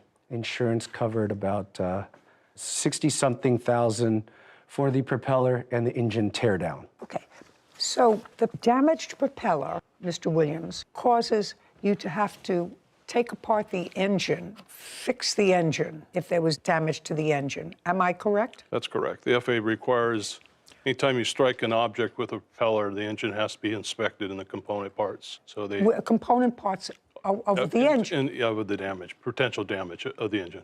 Internal damage that could be caused by striking an object. Okay, the insurance covered how much, sir? Mr. Lee? It's, sorry, it's on the invoice, 60, I think it was 63,000, 64,000. It's on the last page. The last page shows a deposit of $63,000. Yes, that's it. The deposit was 40, balance due was 23. Did the insurance company pay the entire They 63? paid this entire $63,000. This was what was submitted to them. Yes. Okay, now I'd like you to take a look at this, Mr. Meyer. No, I'm going to actually ask Mr. Williams to take a look at this document. These are the items, Mr. Williams, that Mr. Lee says were uncovered. I would like you to go through all those items and tell me which of those items relate to the engine and which do not. Okay, is this the total? Carefully, because I'm going to potentially ask you about each individual thing, because there looks to me like some things that bear no relation to an engine. Okay, so most of the items that you see that are airworthiness on the airframe are the items that need to be inspected or replaced from the teardown. So your item 1, item 2, 3, 4, item 5, 6, 7, 8. These are all items that the repair shop goes through the engine and assesses whether it needs. Well, tell me how the brakes would be impacted. I don't think impacted by hitting the. Which invoice? And I don't know, but how brakes would be impacted by hitting a nose cone. Brake lining, I don't know what that is. Okay. Yeah, some of these items, Your Honor, such as one of these items, the brake lines, as you pointed out, is probably not part of the. Well, that's what I want you to go through, sir. Okay. Do you understand? I want you to take a marker, a pen, and circle, because I don't know a whole lot about airplanes, but I know a little bit about airplanes. I know what's routine maintenance and what has to be taken care of, because a plane either falls on its nose or falls on its tail, both of which I've experienced. Well, this is a small invoice. This is not your, this is a 12. Mr. Williams, don't ask him. I didn't ask you to have a conference with him. Okay. I asked you to look at that. You're the management company. I want you to strike those items that are not related to this accident and go through them very carefully, because... Can I make a comment? Okay. Nope. To you directly? Nope. Okay. Can I ask you something? Can you ask me something? Yeah. Well, they should tell you those cones are made of plastic. I don't care. They're heavy cones. You hit the cone, and the plane flew perfectly fine before you hit the cone. It didn't run after you hit the cone. You don't have to be a genius to figure out the cone caused, your hitting of the cone caused damage to that plane. I mean, you're not talking about flying a 747. You're talking about a little this is a single prop plane? Right. Yeah. Me, they're like those planes you put together, we used to put together with rubber bands. I wouldn't put my behind in one of those planes for all the money in the world. The only items I can see, Your Honor, are 2 items that may not be related to the accident, items 7 and 8. Okay, may I have that back, please, sir? Clint hands the document to Kevin, who brings it to Judy. And you are familiar with planes, sir, is that correct? Yes. Okay. So what you're saying is item The circled item. 7 and 8. Correct. So we have There's a couple of we have right and left main gear, but which is 143 plus 270 plus 66. What about item 9? Pitch, trim, jab, nut, loose. What is that? Probably what they do during the inspection and the tear down, they go through the aircraft itself, make sure it's airworthy. So they probably caught another item or 2. You can probably put that on item that's wasn't part of the accident. The big ticket items, adding up all of these items, Mr. Meyer, that probably have no relation to the accident which you caused. Correct. Still bring the total amount to more than this court's jurisdictional limit. Can you tell me, sir, why your insurance, Mr. Williams, let's go back to you. You manage this plane. Can you tell me why Mr. Lee's insurance didn't cover all the damage to the plane? A lot of the prospective renters or instructors that everybody uses, or we used in this case, carry their own insurance for this type of incident. Their insurance covers basically downtime, loss of operation, or in this case... You mean Mr. Meyer? Yes. Would have his own, do you have your own insurance? No. No. Caption, coming up. Don't you do a check to find out if they have their own insurance before you recommend someone? He had insurance, but it was lapsed. If you have insurance that's lapsed, then you have no insurance. Yeah, that's correct. So you're lucky that he's not suing you.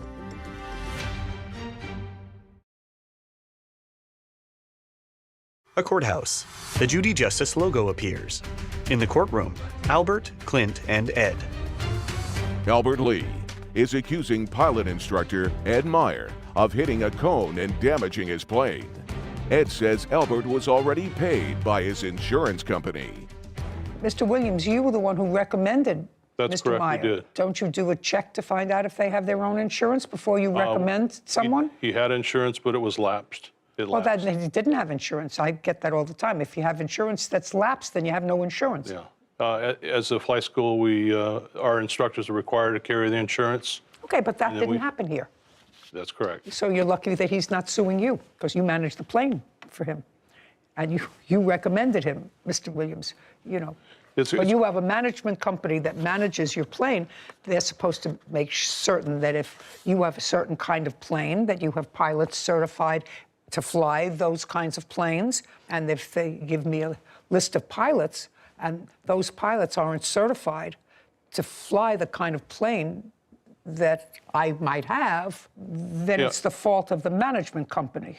In this case here, the plaintiff and the defendant were working together as far as their payment and the fees they were going to charge. Well, that's okay.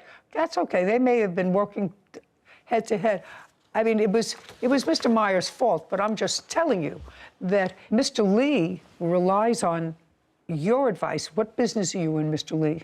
I do commercial real estate. I sell shopping centers and office buildings. Okay, that's not his business. That's why he hires you. And if he hires you, he asks you for recommendations as to where to get the plane repaired for an instructor. Now, the fact that he may pay him independently, he's relied on you for information. So I suggest, Mr. Williams, that you tighten up your ship a little bit. Mr. Meyer, you're responsible to the plaintiff for the damage that you caused his plane. Why did you let your insurance lapse? It had lapsed. I just didn't even realize the fact that it had lapsed. I just realized the fact that when this came about, that's what happened. Well, when was the last time you paid premiums? Probably about a year before that. Anything else you want to tell me, Mr. Meyer? You owe him $10,000. You caused the damage. You have to fix it. Judgment for the plaintiff. We're finished. Thank you. This court is adjourned. Outside the courtroom, Ed, then Albert, and Clint. I understand her point, the fact that what she saw. I thought she's very fair. These cones are made out of plastic. It's hard to believe. It sounds like a gunshot when he hit the cone and triggered several warnings. And for him to say he had no idea, it's a little bit hard to believe. They don't have much weight to them. With the loud bang after you hit it, it's quite obvious that you should have stopped and shut down and inspect the damage. There normally is never a cone at the 12 o'clock position. They're at the left side and the right side. They place cones all the way around the aircraft, and it's part of your responsibility as a pilot in command to do a walk around pre-flight, make sure there's no object in front of your aircraft. When I taxied out halfway down, that's when I recognized there was an ICAS message that came on. I finally got it back, and no more student pilots won't let any CFIs fly for a while. Judy and Sarah. You know what I thought about in this case, Sarah? That lay people have to look at something, lay people, and while I'm a judge and have certain expertise, I have no expertise in reading slips that show what's been done on a car or an airplane or a train or a boat. But we have common sense. But we have common sense. And your brakes are not part of an engine. You know, you have an engine job, and then you have a brake job, and you have a... I saw where you were going. different kind. And, you know, if you have an accident that impacts on the right driver's door, if you put in a new wheel casing in the left rear door, well, that has nothing to do with an accident. Probably just an oversight. He did state that those two items were not part of, you know. He did. He did at the end, but it just feels a little uneasy when they try and slip those things in there, that just common sense doesn't ring true, that it comes from the science. Yeah, you know, front, back, you know, the head of a horse, the tail of a horse, it doesn't fit in. And there's really no difference between not having insurance when you're driving a car and not having insurance as a flight instructor. Yeah, that's pretty serious. I would think there would be a more rigorous check on that before you get behind an aircraft, the wheel of an aircraft. Absolutely. You would think that there would be. Yeah. There's a flaw in the system someplace. Okay, I'm glad nobody was hurt. Yeah. Title, Judy Justice. Want justice? Go to judyjustice.tv. Karen Heckendorf is suing her homebuyer, Dante Zarzosa, for an unlawful eviction, extortion, and emotional distress. Court come to order. All rise. Judge Judy. Have a seat, please. Kevin. Hello, Judge. Case 2156, Heckendorf versus Zarzosa. Thank you. You're welcome. Miss Heckendorf, who is this gentleman? This was an attorney I hired in Mexico, kind of in the middle of the night when... He's an attorney? In Mexico. Okay. And my witness. Okay. So, trying to piece this complaint and answer together, you purchased a home from Mr. Zarzosa? No, Your Honor. He purchased a home from you? Yes, ma'am. Okay, got it. He purchased a home from you in Mexico? Yes. Where in Mexico? About 5 miles north of Rosarito, maybe 10 miles south of the border. How long have you owned the home? I owned the home about 5 years. How much did you pay for it? When I bought it was $180. How much did Mr. Zarzosa pay for the house? $245.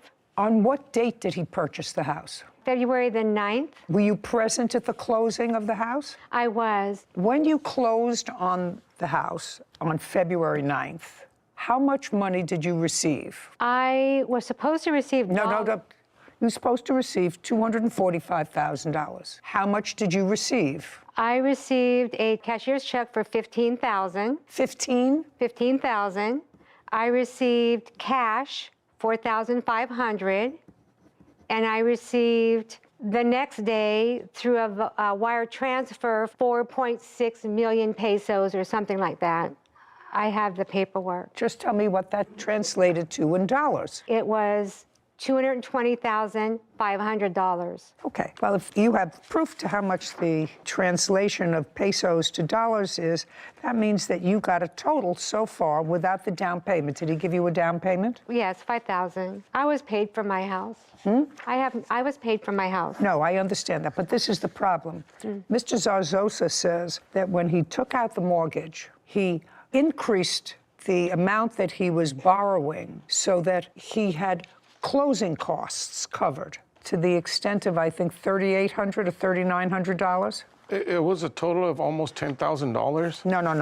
Oh, $3,900. That's what I asked you. What's 10,000? 10,000 comes out of nowhere. It was a difference, you said, of $3,900. Yes, ma'am. And so he wanted from you the difference? Well, the realtor gave me... Not the realtor. He wanted from you... The realtor told me that.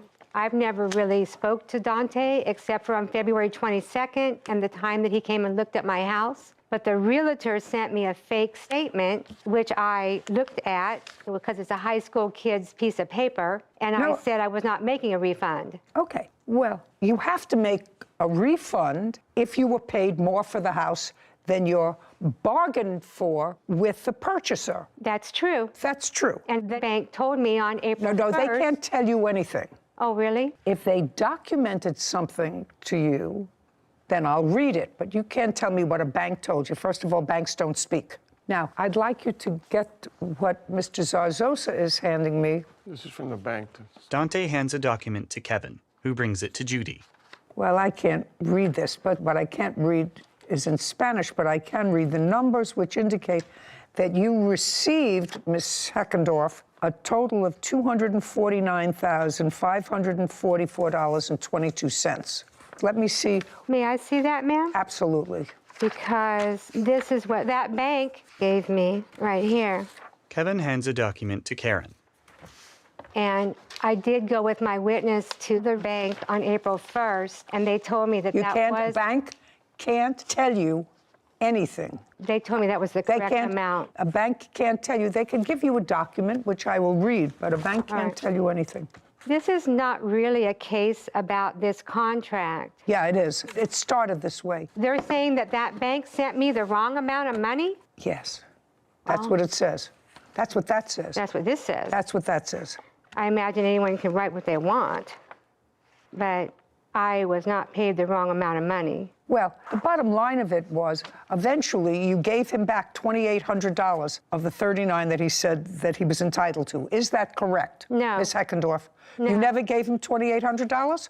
I signed a contract and gave him $2,800 under duress. He took my dogs and my cat, and he took my property. I want you to understand what I'm saying to you. When I ask you a question, I expect an answer. You gave him $2,800 because he believed and told you that he had taken $100, and you gave him the $2,800 being out extra money in order to cover his closing costs. And you got that money, and he wanted that money back because he was going to have to pay for it through his mortgage. I have never heard that these were closing costs. This is the first I've heard about closing Well, costs. I'm going to tell you this. I'm going to never heard about closing costs. Stop talking.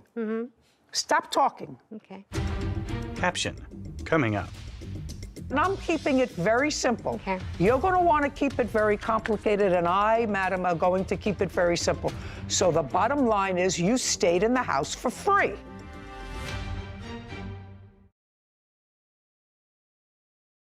A courthouse. The Judy Justice logo appears. In the courtroom, Karen and Dante. Karen Heckendorf claims her homebuyer, Dante Zarzosa, extorted money by keeping her pets and property. Dante is countersuing for false accusations and lost wages. Good. This is your piece of evidence. Your piece of evidence says that you got $249,544.22. No. That's what it says. No, it doesn't. Okay, that's what it says. You gave him $2,800. He wanted $3,900. You gave him $2,800. What you're suing him for He also is... wanted I'm going $2,500. to dismiss your case. Okay. It's just as easy for me to send you back to Mexico.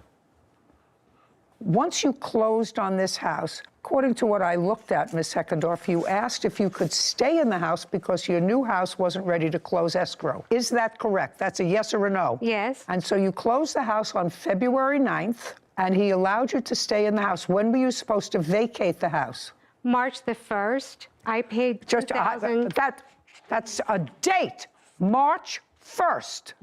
And between February 9th and March 1st, how much did you pay him in rent? I gave him the money from the casita.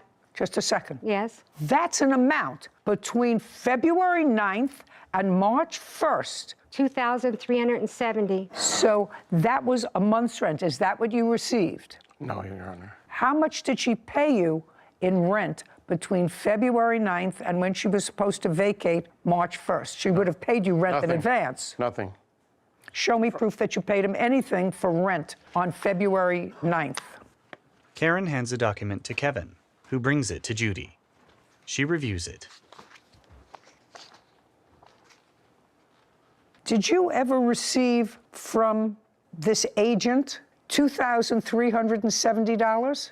No, Your Honor. Well, do you know who he is? Yes, I do know. That's the realtor that represented both of us on the purchase. And you never received, this was on February 9th. He acknowledges, he signed that he received $1,620 as in for the last month's rent and $750 security deposit, as well as prorated rent of $120. I don't know what prorated rent is for. It was for the end of January. They moved in a few days before. Who moved in? The people that rented the casita. And that's part of the house? Yes. What is that? I have two houses on the property, the one I lived in and the casita.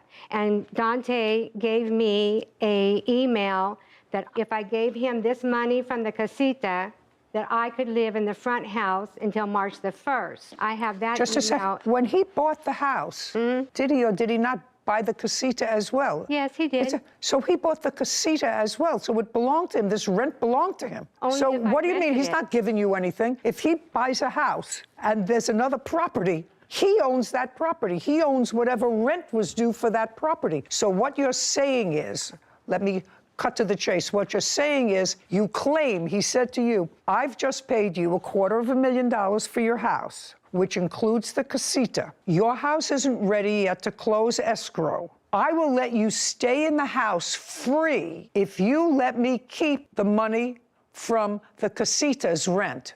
Yes. Oh, And I have fine. an So that the email. bottom line, don't speak, it doesn't look like you're losing so And- far. I may not be finished with you. And So I hadn't rented you're the speaking, casita. you're trying to speak over me. Well, and I'm keeping it very simple. Okay. You're going to want to keep it very complicated, and I, madam, are going to keep it very simple. So the bottom line is you stayed in the house for free from February 9th or 10th until it was supposed to be until March 1st. That was your understanding. You were staying in his house for free. I didn't have to rent the casita. I don't care whether you had to or whether you didn't have to. You were staying in your house that you sold to him for free until your new house was ready. That's a yes. I felt that. I don't but care guess how if you you want to feel. look at it I that don't way, care how you feel. Okay. You sold him your property and you took advantage of a piece of that property, the casita, in order to negotiate yourself a free 3-week rent until your house is ready. Now, you may stand there and look at me in that smug way, but you and I both know that that was a deal you made for yourself. Yes, I agreed. Okay. I agreed to rent the casita ahead of time before I moved out and give him the money so that I could stay in the property until my house closed escrow 1 week. Pretty tricky. May have been March the 6th. Pretty tricky. Bottom line is you stayed in his house for free. Okay. And then what the rest of the case is about is that you claim that he changed the locks on the door before March 1st, and in the house you had your pets, and he held ransom your pets until you gave him what turned out to be $2,800. That's your complaint. He changed the locks on February 28th. Where were you when he changed the locks? February 22nd. 22. Where were you when he changed the I was lock? in my office in San Diego. Okay. And how did you find out that the locks were changed on the door? Dante sent me an email that I found later admitting to what he did, but I asked you a question. I was at my office, and he called me on the phone, and he said, "This is Dante Zarzosa, and I have..." My way. He called you in the office. That's how you found out he changed the locks. That's an answer. Approximately what time did he call you in your It office? was about 6:30, 6:45 in the evening. 6:30 p.m. And tell me what you claim he said to you and what you said to him. This is Dante Zarzosa. I have your 2 dogs. You're never going to see them again if you don't pay me $3,900. Now, that wasn't the first time you had heard about this $3,900. That was not the first I heard about it on February the 9th. No, the 8th. Sorry, February the 8th, I'd heard about it. And so you told him after that that you would, or you told him, or you told your lawyer, is that you? Now you can stand up. I met him. Shh, don't speak. Okay. Caption, coming up. On what date did you get your pets back? Well, I didn't actually get them. My friends went and begged for the animals. Don't tell me what they did. They gave them and they gave them to my friends. Stop it, please. Okay. Sit. Karen's lawyer sits. Whitney smirks. A courthouse. The Judy Justice logo appears. In the courtroom, Karen and Dante. Karen Heckendorf has accused her homebuyer, Dante Zarzosa, of extortion by threatening her pets. Dante claims Karen owes him for making false accusations. Your last name, sir, is? Mena, Your Honor. Mena. Mr. Mena, you're an attorney in Mexico? Yes. Okay. Are you a real estate attorney? Yes, civil attorney, real estate as well. You understand what this is about, and you understand if you're a real estate attorney that sometimes people take a mortgage that's beyond what they need in order to cover their closing costs. You understand that? Yeah, absolutely. Okay. It's not an unusual thing. I bought and sold many homes. A lot of people do that. And when were you first made aware of the fact that the defendant was at least claiming that there was an amount that he had incurred debt on by way of a mortgage in excess of what your client in Mexico was supposed to receive in the amount of $3,900? February the 22nd, something like that. 2/22.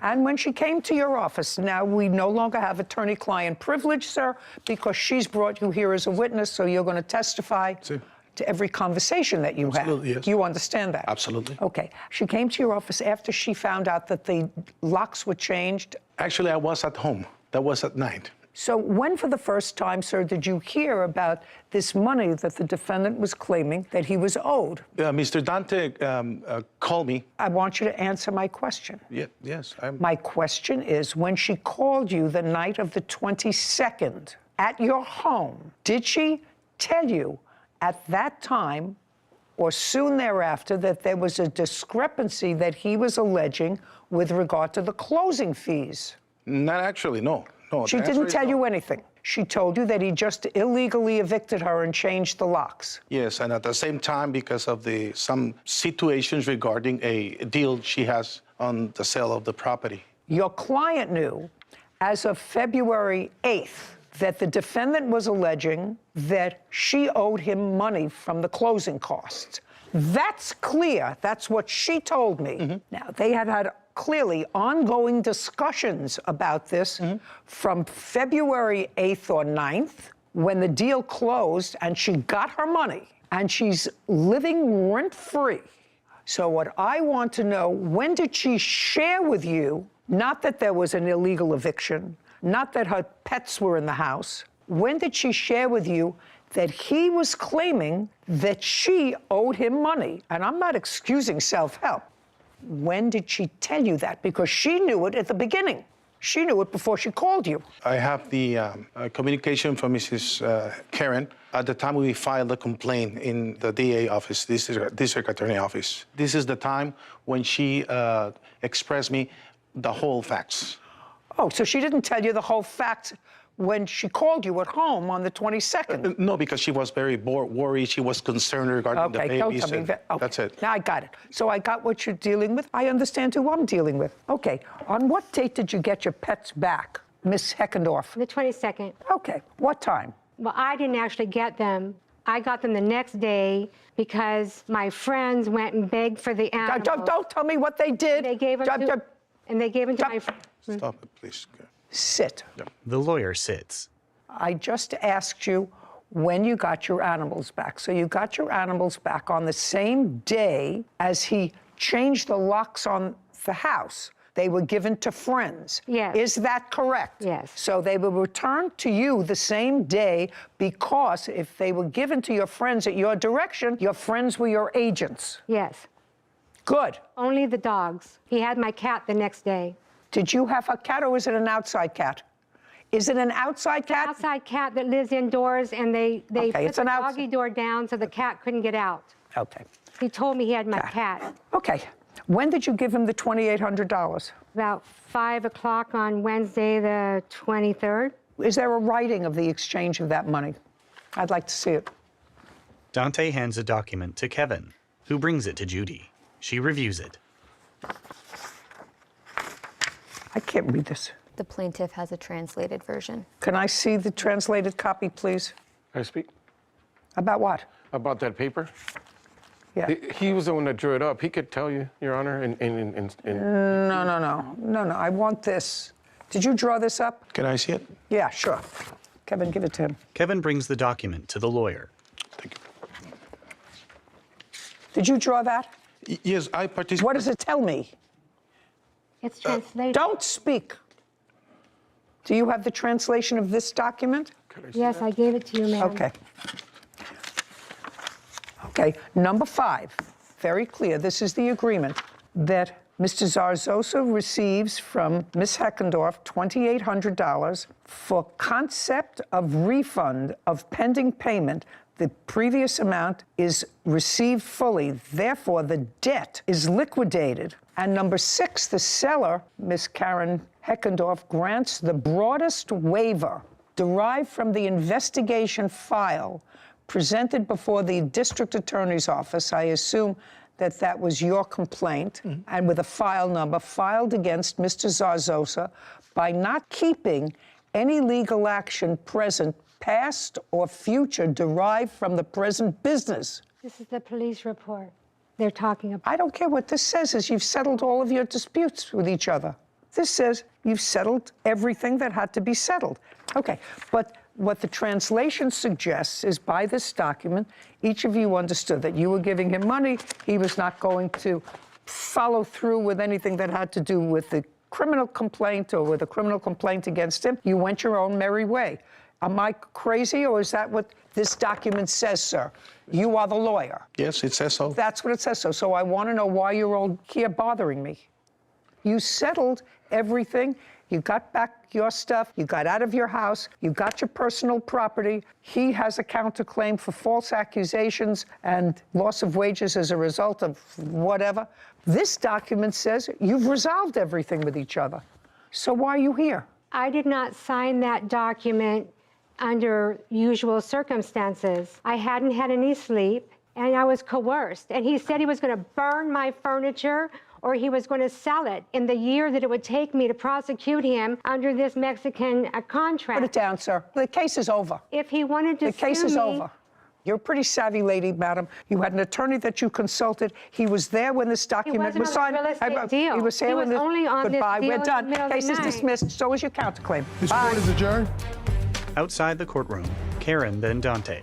this was really a case about Dante taking my animals for hostage and extortion. I didn't steal anything. The only reason I agreed to give him $2,800 was because he said he was going to burn or sell my furniture. I'm gonna enjoy my house. Thank you, Karen. Judy and Sarah. That lady was never intimidated into anything. I don't think so either. She knew she had gotten an extra few bucks at the closing. She knew that she was really living there rent-free, which is really very nice. You buy a property, letting her stay there for almost a month. I have little sympathy for him because he resorted to self-help, went to the house, even though he knew she was still there, and changed the locks. But that document clearly indicated that both parties at some point said, okay, enough. I'm getting out of the house. I'm getting my belongings. My pets are back. Here's your money, and finished. Well, when you make a settlement, you've made a settlement.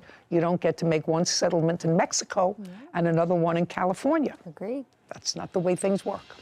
Title, Judy Justice. Have you been cheated? Go to judyjustice.tv. Jimmy Davis is suing motorist Micaiah Bigham for property damage to his house from a car accident. Court come to order. All rise. Have a seat, everyone. Kevin approaches Judge Judy. Hello, Judge. Case 2157, Davis versus Bigham. Judy turns to Micaiah. Miss Bingham, Yes, ma'am. you hit Mr. Davis's house. This is wall, retaining wall. Wall. Yes, ma'am. You hit his wall Yes, ma'am. with your car. Yes, ma'am. It damaged his wall. His wall didn't move. His wall didn't come up on you. And you were at home at the time. No, ma'am, I was actually away. Okay, so you didn't see what happened. Did not visually witness the incident, Okay. just the damage after. Who did? There were several neighbors. One of my neighbors called You don't me. just, you have no witnesses here today. I do not have any witnesses with me today. They could not. Do you have a police report? Yes, ma'am, I do. I'd like to take a look at it. Jimmy produces a document, then hands it to Kevin. He brings it to Judy, who reviews it. Thank you. accident happened on September 22nd. Whose car were you driving? It was my car. My dad bought it for me. When? Last year. Sometime. What kind of car is it? 2012 Nissan Altima. You have insurance on the car? I have insurance. Did you have insurance, and you're going to tell me with whom, because that you can check, on September 22nd of 2022? Yes, ma'am. You did? Yes, ma'am. With whom?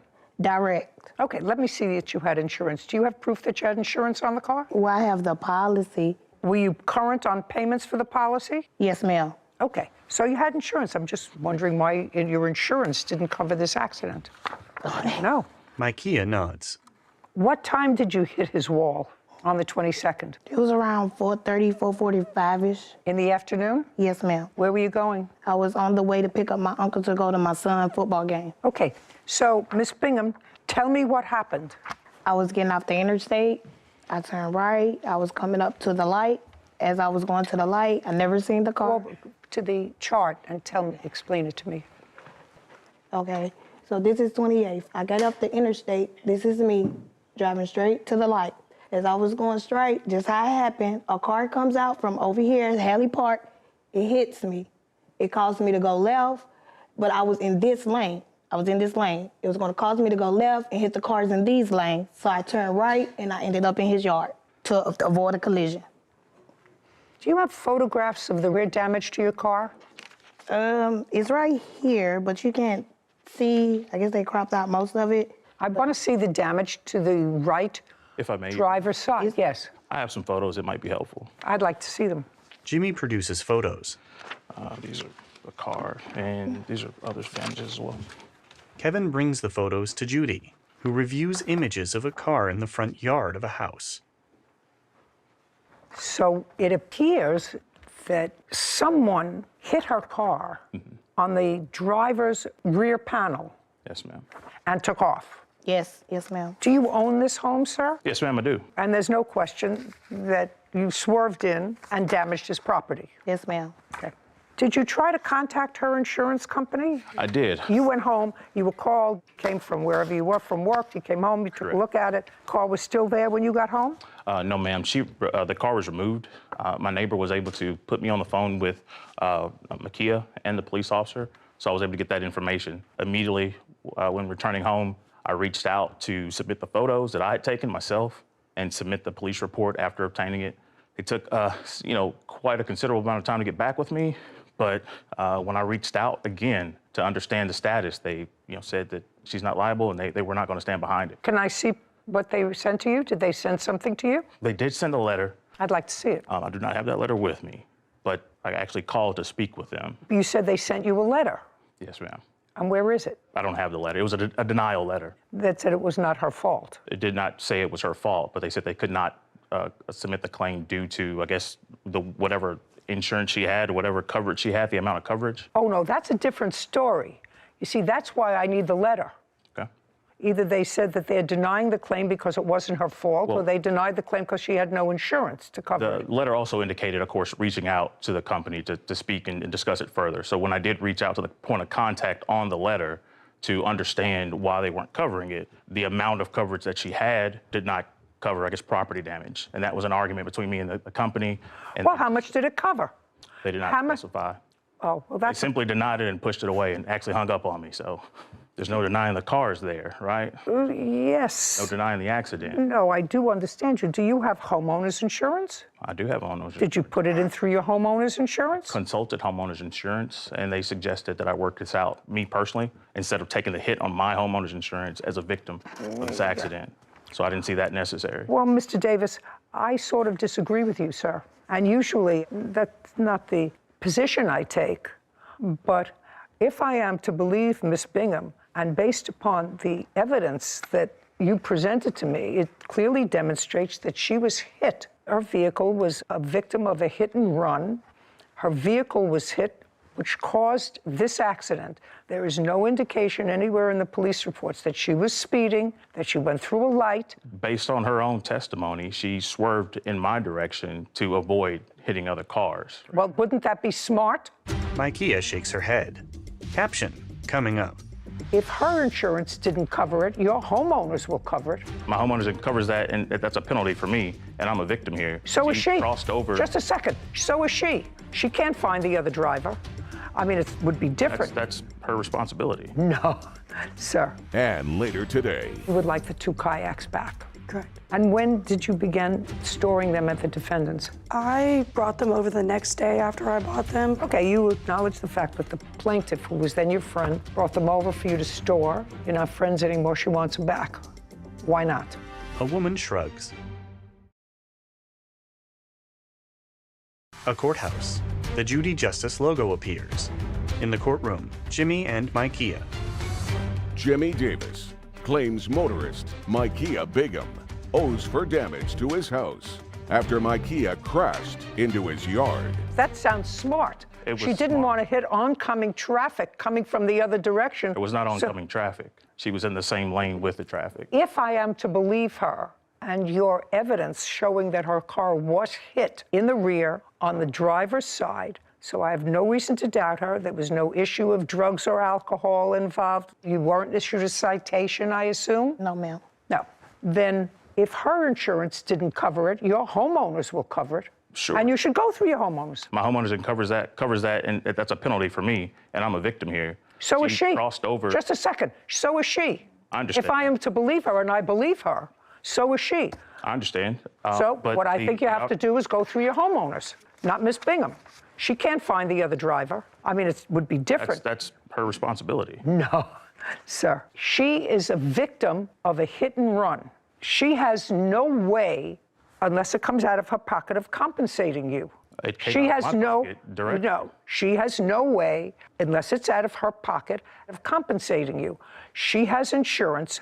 You have no evidence to give me today as to why her insurance made a decision that they weren't responsible. You don't have that with you today, and it could very well be, as her insurance company determined, that this accident, while tragic, was not her fault. She was, in fact, a victim of a hit and run. You were a byproduct of that. So I'm telling you, go to your homeowners. Well, let me understand correctly here. What I'm telling you is, use your homeowners. That's what I would do. That's you. I mean, that's a lot of other people would have a different decision. A lot of other people would bring it to small claims court and try to dispute that, and that's what. Well, that's what you're doing, and I'm telling you that you should use your homeowners insurance because that's what it's for. Typically, with car insurance, there's property coverage. You don't have, sir, I'm not accepting your hearsay. You have to prove your case to me. You see, that's your burden. You have to prove your case. I have now made a decision that the accident was not caused by her. She was not. Caused by she her was not, deciding to she swerve was, into my property. Are you trying to talk over me? Just adding a little extra context to it. It was not caused by substance abuse. It was not caused by speeding. There was no violation given to her. And according to you, she had insurance.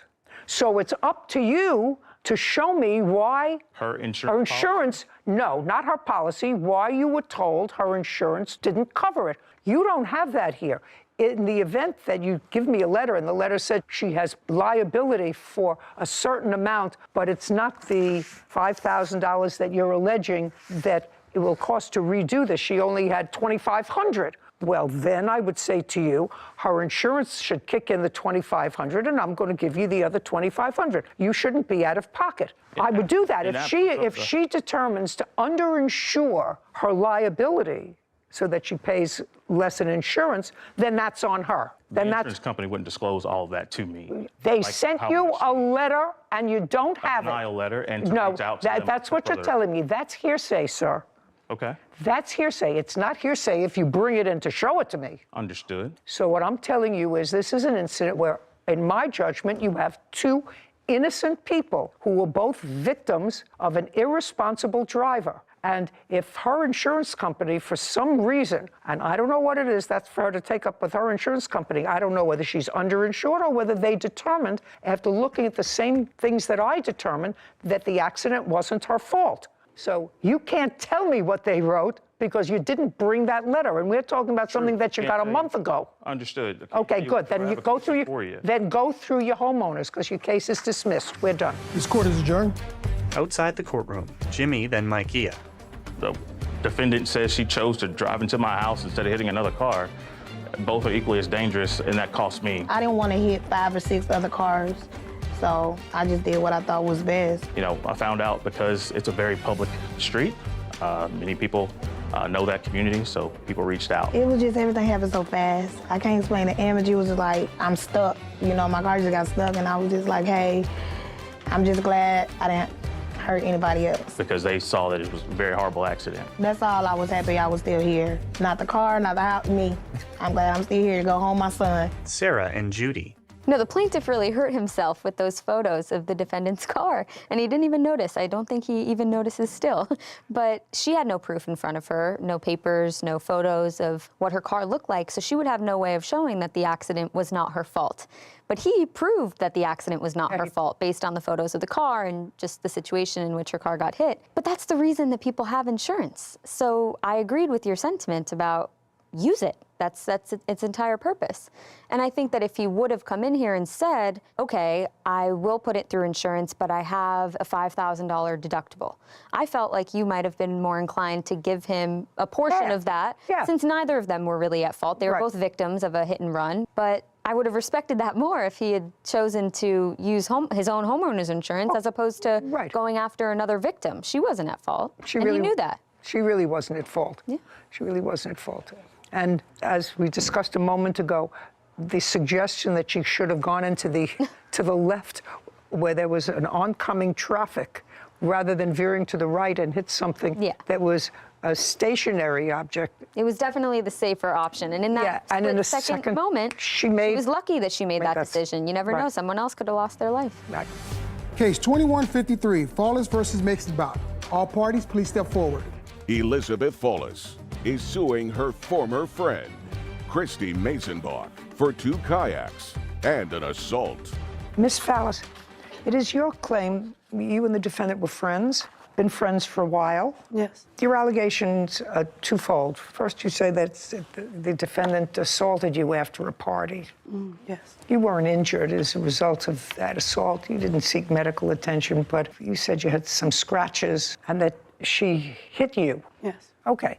Caption coming up. So she was on top of me. I was scratching, hitting, pulling, trying to just get away. I don't think she really remembers everything, and it just happened so fast, but I was finally able to leave and get out the home with my daughter safely. Okay, bad behavior. I agree.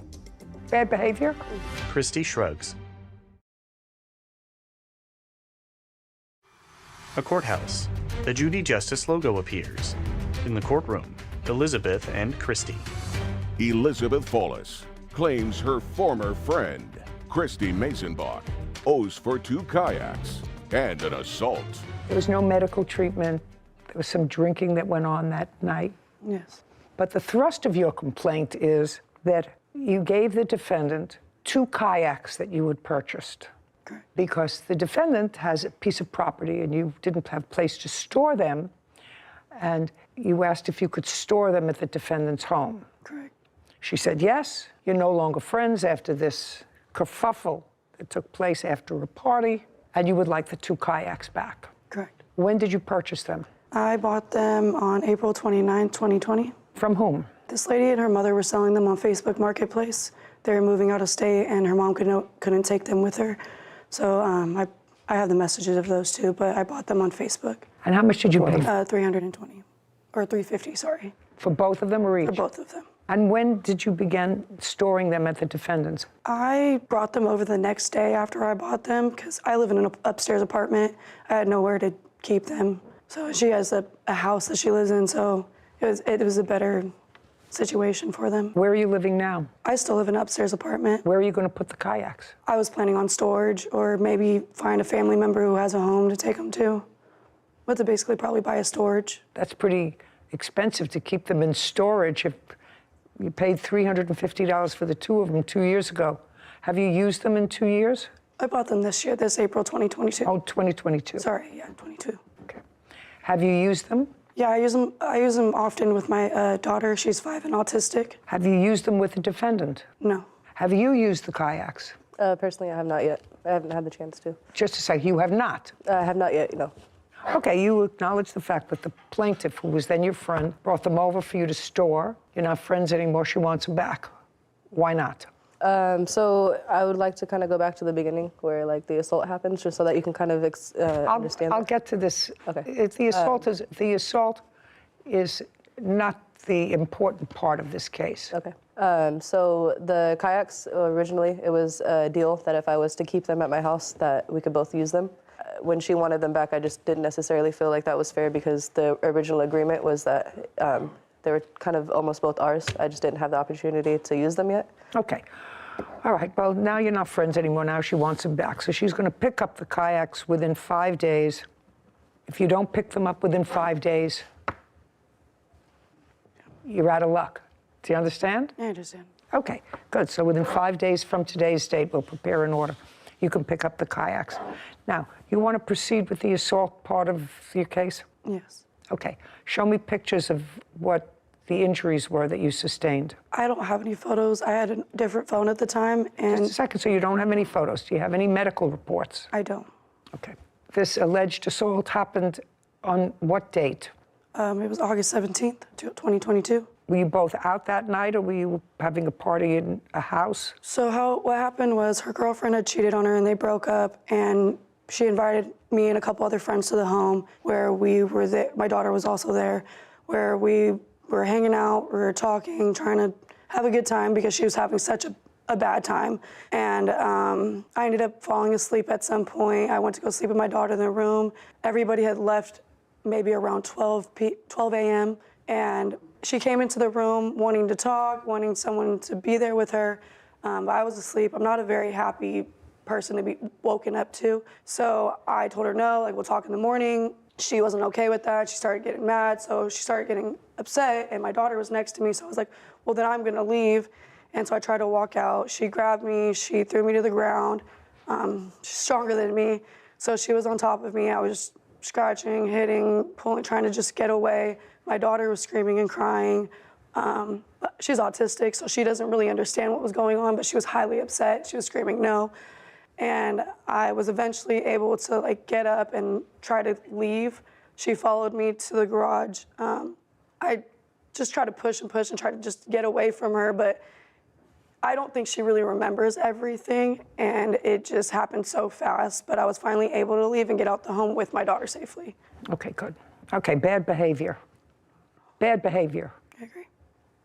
Bad behavior? Christy shrugs. Okay. I wish I had a photograph. Okay, within 5 days, pick up your kayaks. Are we done here? Can I explain my end or no? What? Can I explain my end or no? You did explain your end. You said you didn't think it was fair when she wanted her kayaks back because we were going to use them together. But now you're not going to use them together because you don't like each other anymore. So you're not going to use them together, so she's going to get them back. Alrighty. Great. Perfect. Thank you. This court is adjourned. Outside the courtroom, Christy, then Elizabeth. There was a lot more to the story than happened, but unfortunately, I guess the best outcome would be just to go ahead and give her back her kayak. So It shouldn't have gone to this point. I should have gotten back after the incident.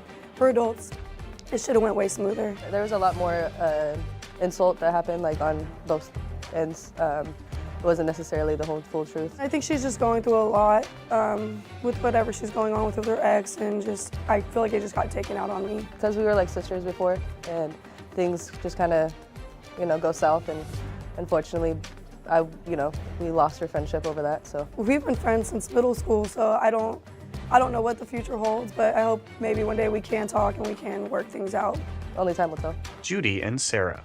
I think probably the only thing that bothered me in that case was what the 5-year-old was doing out at midnight at a party where people, at a gathering where people were getting... A breakup party. Easy case. Yeah. Easy. She paid for him. She gets a breakup party. Easy back. Yeah. Title, Judy Justice. Are you a victim of an assault? Go to judyjustice.tv. And Brandon Robinson are suing their customers, Aaron and Sandra Lang, for property damage and loss of income. Court come to order. All rise. Judge Judy. Have a seat, everyone. Kevin approaches the bench. Case 2152, Robinson versus Lane. Thank you. You're welcome. Judy turns to Tabitha. How long have you been in the business of renting party equipment? We've been in the business about 2.5 years. And when you started the business by purchasing how many pieces of equipment? We purchased 3 used units. 3 used? Yes, obstacle courses, and we rented them out, and then we saved the money and then progressed renting them out and getting more. Now, the jumper that you rented to the defendants. Yes, ma'am. Was one that you bought used or one that you bought new? I bought it new. When? I bought it on 7/19/21. I have the receipt for it. I'd like to see it, please. Tabitha hands a document to Kevin, who brings it to Judy. She reviews it. Okay, and what you rented from them was a 38-foot obstacle course. We didn't rent from them. Who did? Some friends of ours did. They used our property for their daughter's Sweet 16. They paid the Robinsons. They signed the rental agreement. We did not. Is that correct? Sandra is actually the one that handed me the cash. Did somebody sign a rental agreement? Yes. Who was it? It's a lady. Her name is... Okay, so let me understand that this is...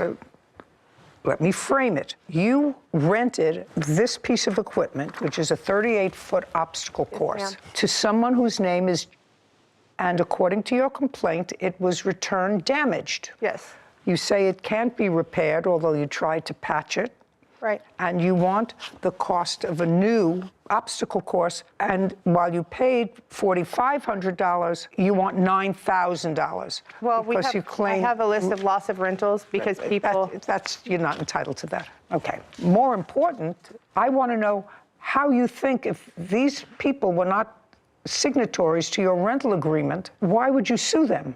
When we went there... May I see that, please, by the way, while she's telling me the story?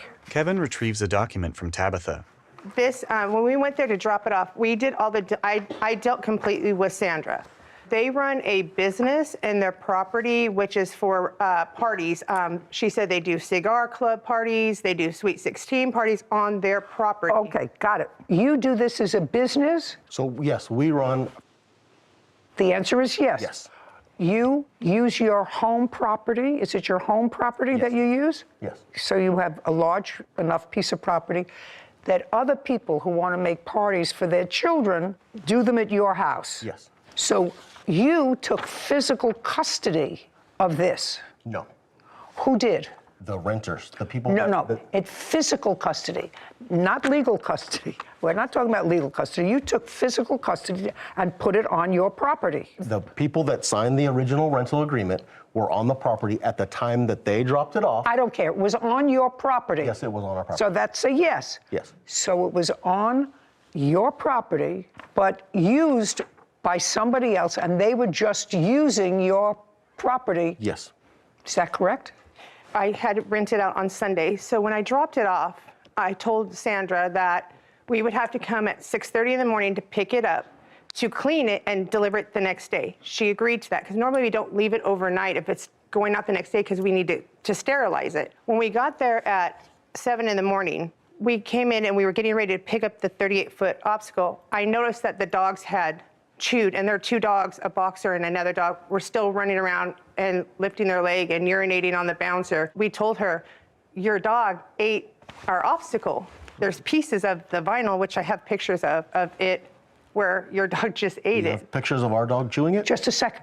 I don't want to hear you again. I tried to ignore you quietly and figured you'd get the message. You don't shout out here. Go ahead.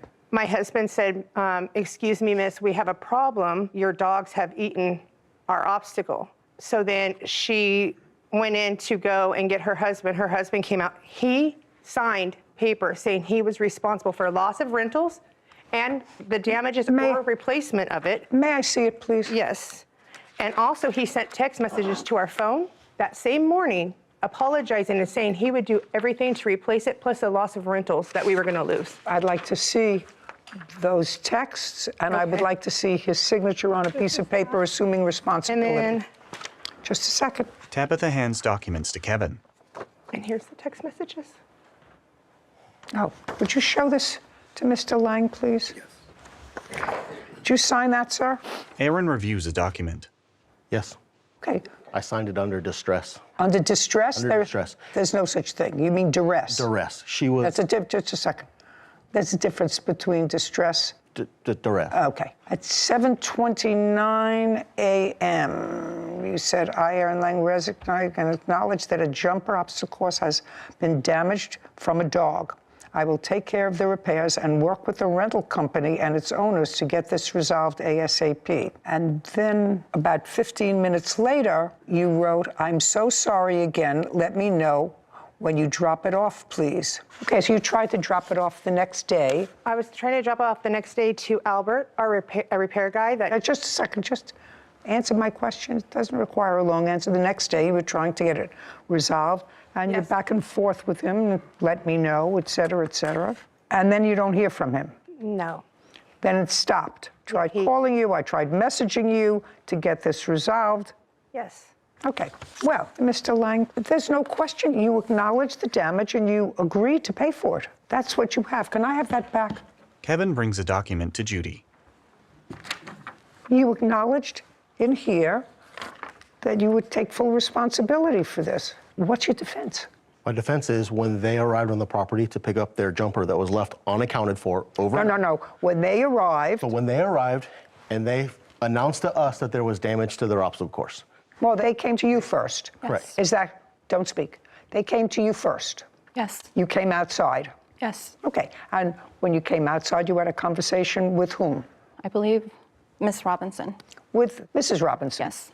Okay, and what did you say to her and what did she say to you? She just went hysterically, like upset that the jumper was damaged, and that's when I went inside and Just a dropped second. my husband. What did she say? She just started crying, and she started to cry. Yeah, and she's like, your dog's damaged my obstacle course. Just a second. So she was crying? Yes. And did you have any issue when she said to you, your dog's damaged my obstacle course? Did you see what was bitten off from the obstacle course? That's either a yes or no. The answer is yes. Okay. What kind of dogs do you have? A German Shepherd and a Boxer. And where had you stored this unit overnight? It was left outside. In the backyard, in the front yard? We live on a huge ranch, so it's a 2.5-acre parcel. And it's been known that our neighbor dogs always hop on. I don't want to hear neighbor dogs. I don't want to hear coyotes. I don't want to hear bears. Whitney grins. Caption, coming up. My witness, he Just is a the repair second. guide. Stand up, sir. I don't need an explanation of this. I'm not going into the repair jumper business. Thankfully, I have a job, and I'm too old to learn anything new. And later today. You have the phone. I do. To this day, I am still paying for the data for that phone. That's a lie. Just a second. I literally Just a second. Cut off your data, let her get her own plan. A courthouse. The Judy Justice logo appears. In the courtroom, Tabitha, Brandon, Aaron, and Sandra. Tabitha and Brandon Robinson claim their customers, Aaron and Sandra Lang, refused to pay the costs of repairs after damaging their jumper house. Okay, now I'm going to get back to you. So now your wife comes in to get you, and you went outside. Yes. And? I go outside. Who else is there? Just my wife and I. So just the two of you? Just the two of us were home. And they were there? And they were there. Both of them? Yes. Okay. And their daughter. Okay, and? I go outside. Miss Robinson is completely hysterical, crying, just out of control in hysterics. Okay. Her husband's yelling, screaming, profanity. No, tell me. Oh, I want you to tell me exactly. No. I want you to tell me exactly. She's crying, and he starts yelling. Yes. Well, you came out and said what to them when you came out? And then I want to hear exactly what was said. I asked to see the damage, for them to show me what was going on, what had happened. They showed me the damage. We both took pictures. Again, no, you both took pictures. Just a second. So he composed himself long enough to take pictures. Yes. And you were composed enough to take pictures. Yes, I was. Which you have. Yes. And then what happened? Throughout there screaming. No, I want you to tell me. Now you're taking pictures, and? Brandon is on the phone with their repair guy of some sort. Okay, so he's on the phone. He's composed enough to be on the phone. Now, before he got on the phone with his repair guy, did you discuss with him your responsibility to take care of the damage? That's either yes or a no. Yes. Yes. So once you said, I'll take care of the damage, he got on the phone with his repair guy. Before I agreed to take care of the damages, before we discussed that, he was already on the phone with the repair guy. Okay, and then he got off the phone, but you signed this the same day. So I want to know when in this conversation you signed it. You need something to lean on. Somebody has to give you a piece of paper. Somebody has to get a pen. I did not fill out that piece of paper. You don't have to. Tabitha is the one that filled out the piece of paper in their vehicle. Who did? Miss Robinson is the one that filled it out in her vehicle. Okay, and then so handed just it a to me to second. sign. So she got in her vehicle. Crying in hysterics. I don't care. She got in her vehicle, and where was her husband? Outside loading the bouncer. So he was outside. Yes. She went inside her vehicle, and he was busy. Yes. And you live in a house, Yes. and you felt pressured. Yes. You felt as if you were being extorted. Bullied, yes. Did you go inside to call the police? No, I did not. I should have. Yeah, but you didn't. I did not. You went over to the truck where she was hysterical. She wrote out this document, right? Yes. And you signed it. Yes, I did. There we go. Make my life very easy. Did your repair guy try to fix the bouncer? I do have a receipt where we did have it, tried to get it temporary patch where we paid $600 just to make sure we could still rent it out. So that was paid for. This is my repairman. He is my witness. And then also I do have a paper with an estimate of what it would be to repair the obstacle. May I see it, please? After he did this job, which he did on October 4th, from the 3rd to the 4th, did you rent it out? No, we tried to, but I have pictures that I brought of what happens when the air flows through. The patches won't stay. You have to go up inside the bouncer and actually put a patch on the inside and the outside, and it would cost more money. My witness he Just is a the second. repair guy that can What tell you. you're telling me is that your witness prepared this estimate of what it would cost to repair the jumper. Yes. Stand up, sir. I don't need an explanation of this. I'm not going into the repair jumper business. Thankfully, I have a job, and I'm too old to learn anything new. Did you prepare this estimate to fix the jumper? Yes, ma'am. That is the full estimate to repair it properly.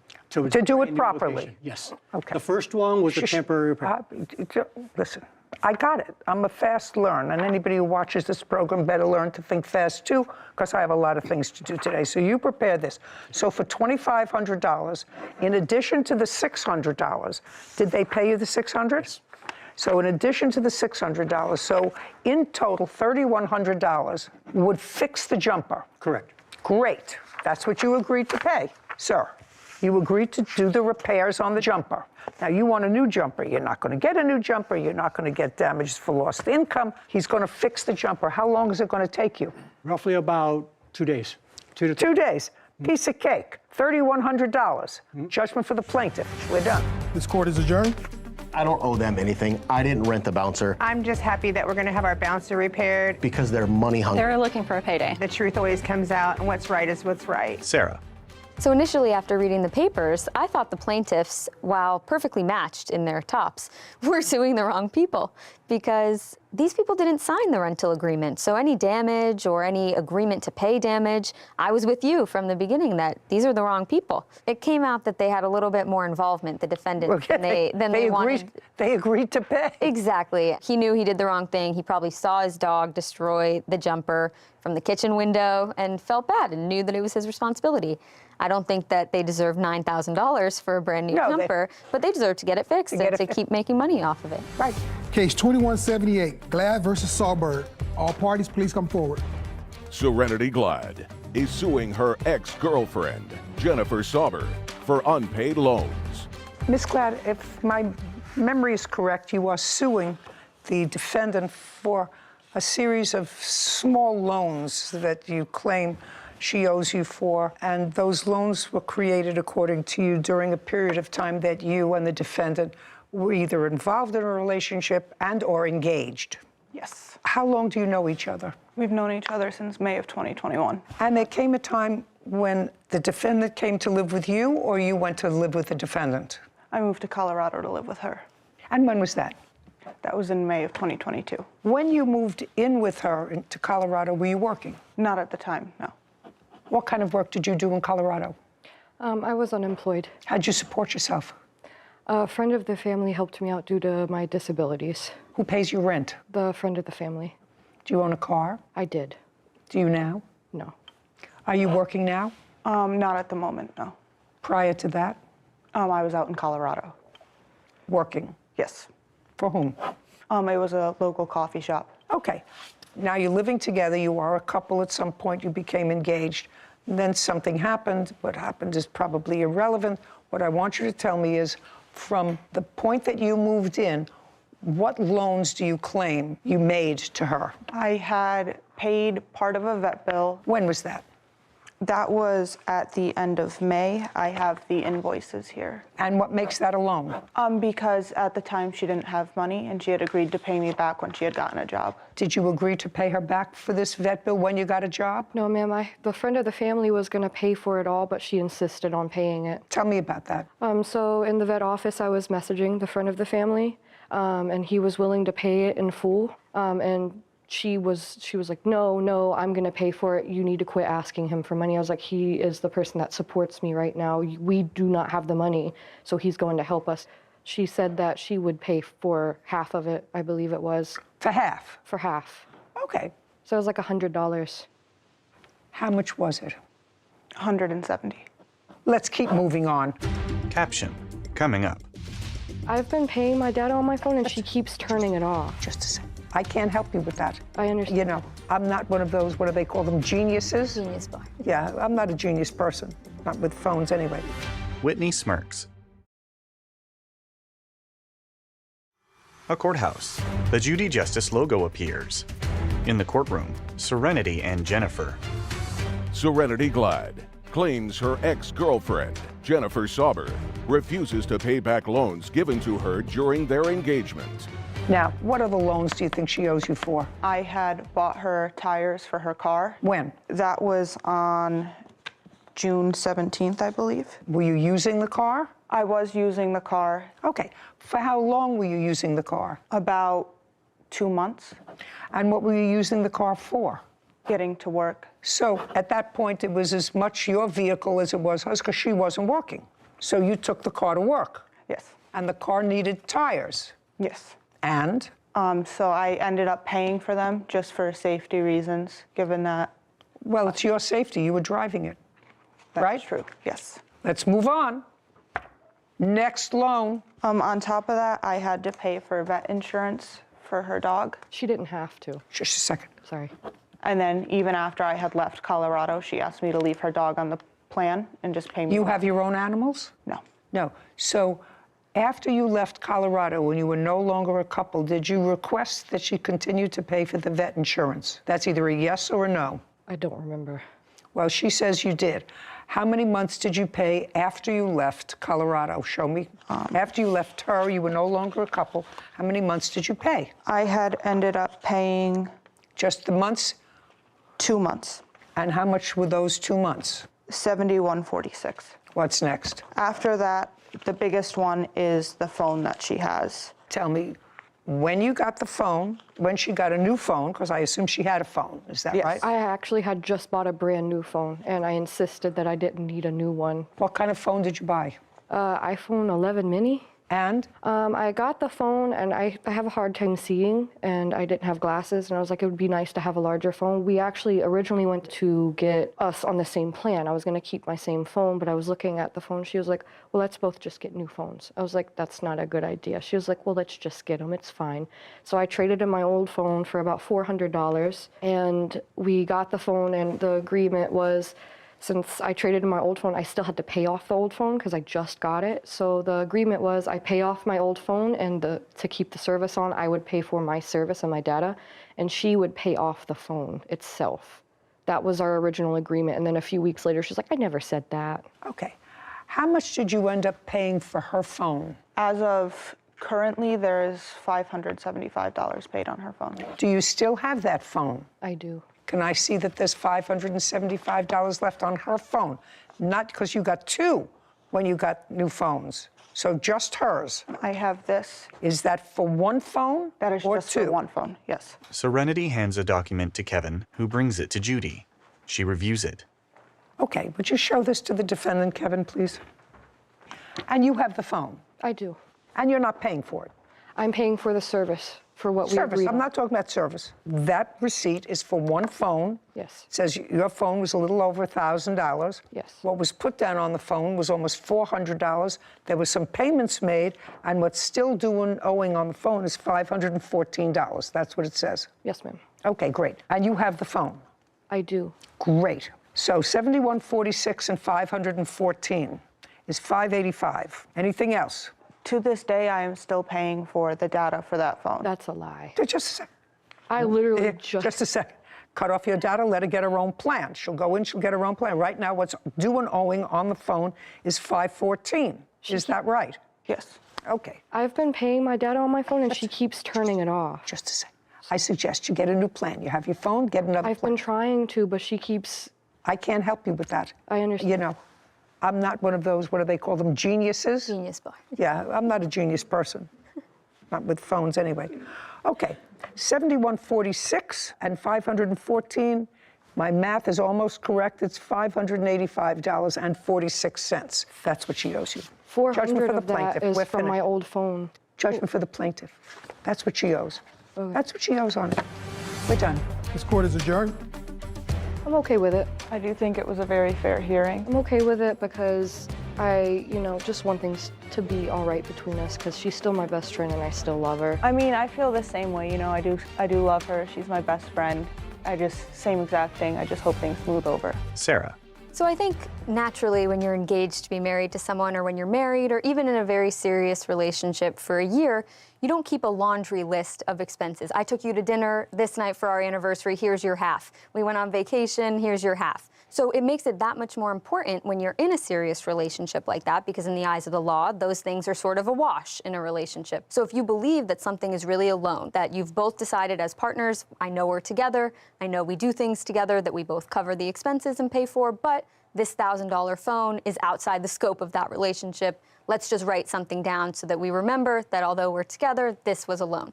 It makes it all that much more important because... And simple. And simple, because otherwise the law is going to look at your relationship first and determine, is it one of those washed dinners or is it something that was legitimate?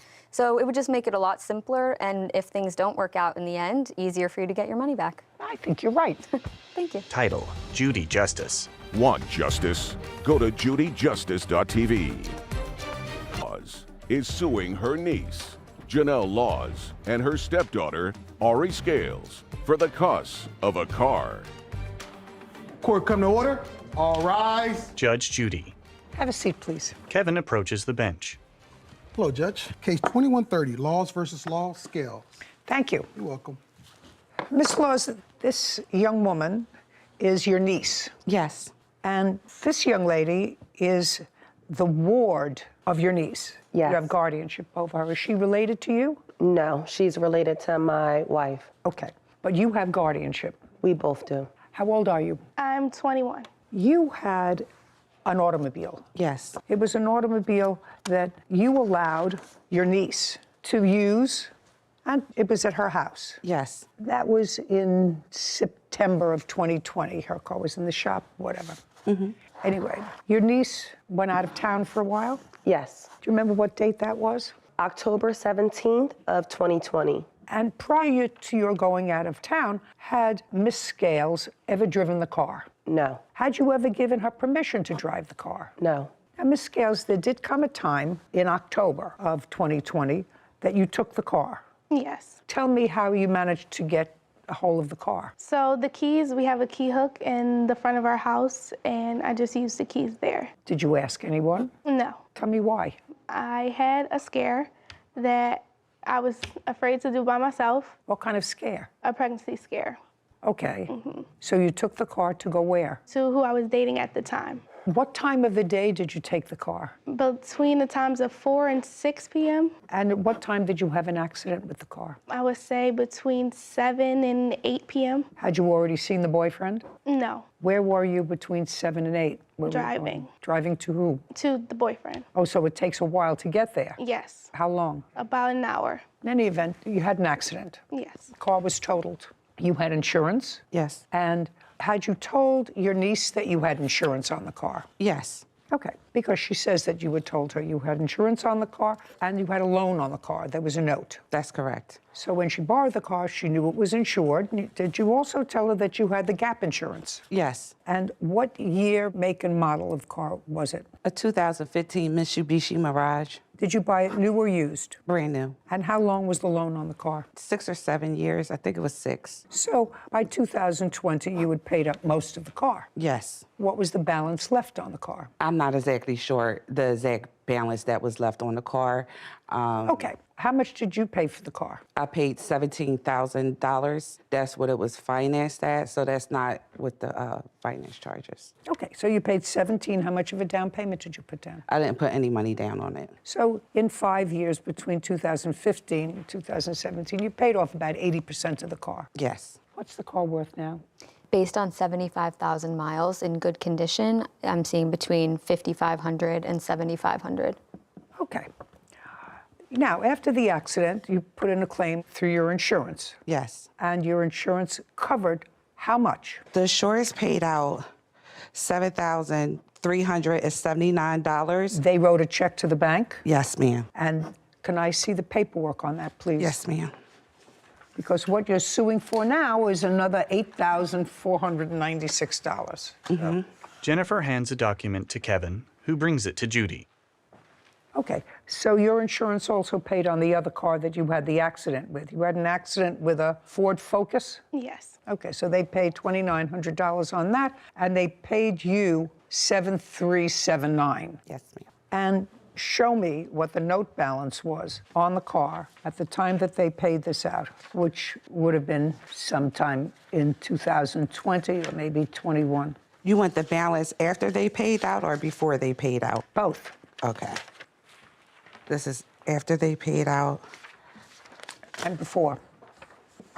I don't have a copy of what it was owed on before the accident. Oh, I need a whole payout because what your niece says is that they paid you the value of the car, which clearly it was the value of the car, because the value of the car, according to Sarah, is between $5,000 and $7,000. They paid you $7,379, which clearly covered a substantial part of your note. Mm-hmm. What the defendant is saying is that during COVID, for financial reasons, you had requested that the payments be put on hold. Right. And that you not make any payments on the car, and that the interest would continue to accrue. Right. And that's not her fault. You asked to have the payments put off, but you drove the car. You had the benefit of driving the car all during COVID. Right. And she shouldn't be penalized. The insurance company paid out what the car was worth. These additional charges are because you put off making the payments during COVID, and it also accrued that interest. That's your defense. Am I right? Yes. That I have to see. Okay. I don't want to hear it. I want to see it. The paper that you have there, that's from, it shows that a payment was made on that car on September 4th, 2020, and that was the last payment that was made. So if there were no payments being made during that time that she had the car, it was. That's not what I'm asking you. I'm asking you, when COVID started, did you put the payments on hold? I did, because I was no longer working, so they gave me the option to delay my payment, which means they tack them on to the end. I understand that, but you were driving the car. You were driving the car. She's not going to pay for that. She had the car from the beginning of September, and she was only supposed to have it for 3 days when her car got fixed. It doesn't matter. First of all, you didn't bring me the documentation that I need. You didn't bring me what was actually owed on the car and what was owed on the car and how much was owed as a result of your deferring payments and interest. When I did the stop payments on the car, it was before she even borrowed it. Well, that may be, madam, but if what you're telling me is you started to pay again, you still drove the car when you deferred payments. Yes, I did. Yeah, well, that's not her responsibility. But the balance that's left on the car, they paid what the value of the car was. They said that they don't pay finance charges. So there was a balance of 37. Well, the finance charges were finance charges that accrued, and you don't have the paperwork for me here. $3,700 worth of finance charge for 2 months? No, that's not for 2 months. I don't know what the finance charges were for. It doesn't say that. You don't have the paperwork here. You don't have the right paperwork. So you have to understand something. What you're suing her for is $8,496. First of all, the car is only worth $5,000. You got $7,300 that the insurance company paid directly to the lender. And I don't have what you owed here before the accident. I don't have that. And the payments that you deferred, if you deferred payments prior to that time, that's your responsibility. But I only deferred payments for 3 months. That's not going to Just a amount second. to $3,700. I have no idea. You should have brought the paperwork. This is not that paperwork. So I'm out of a whole car.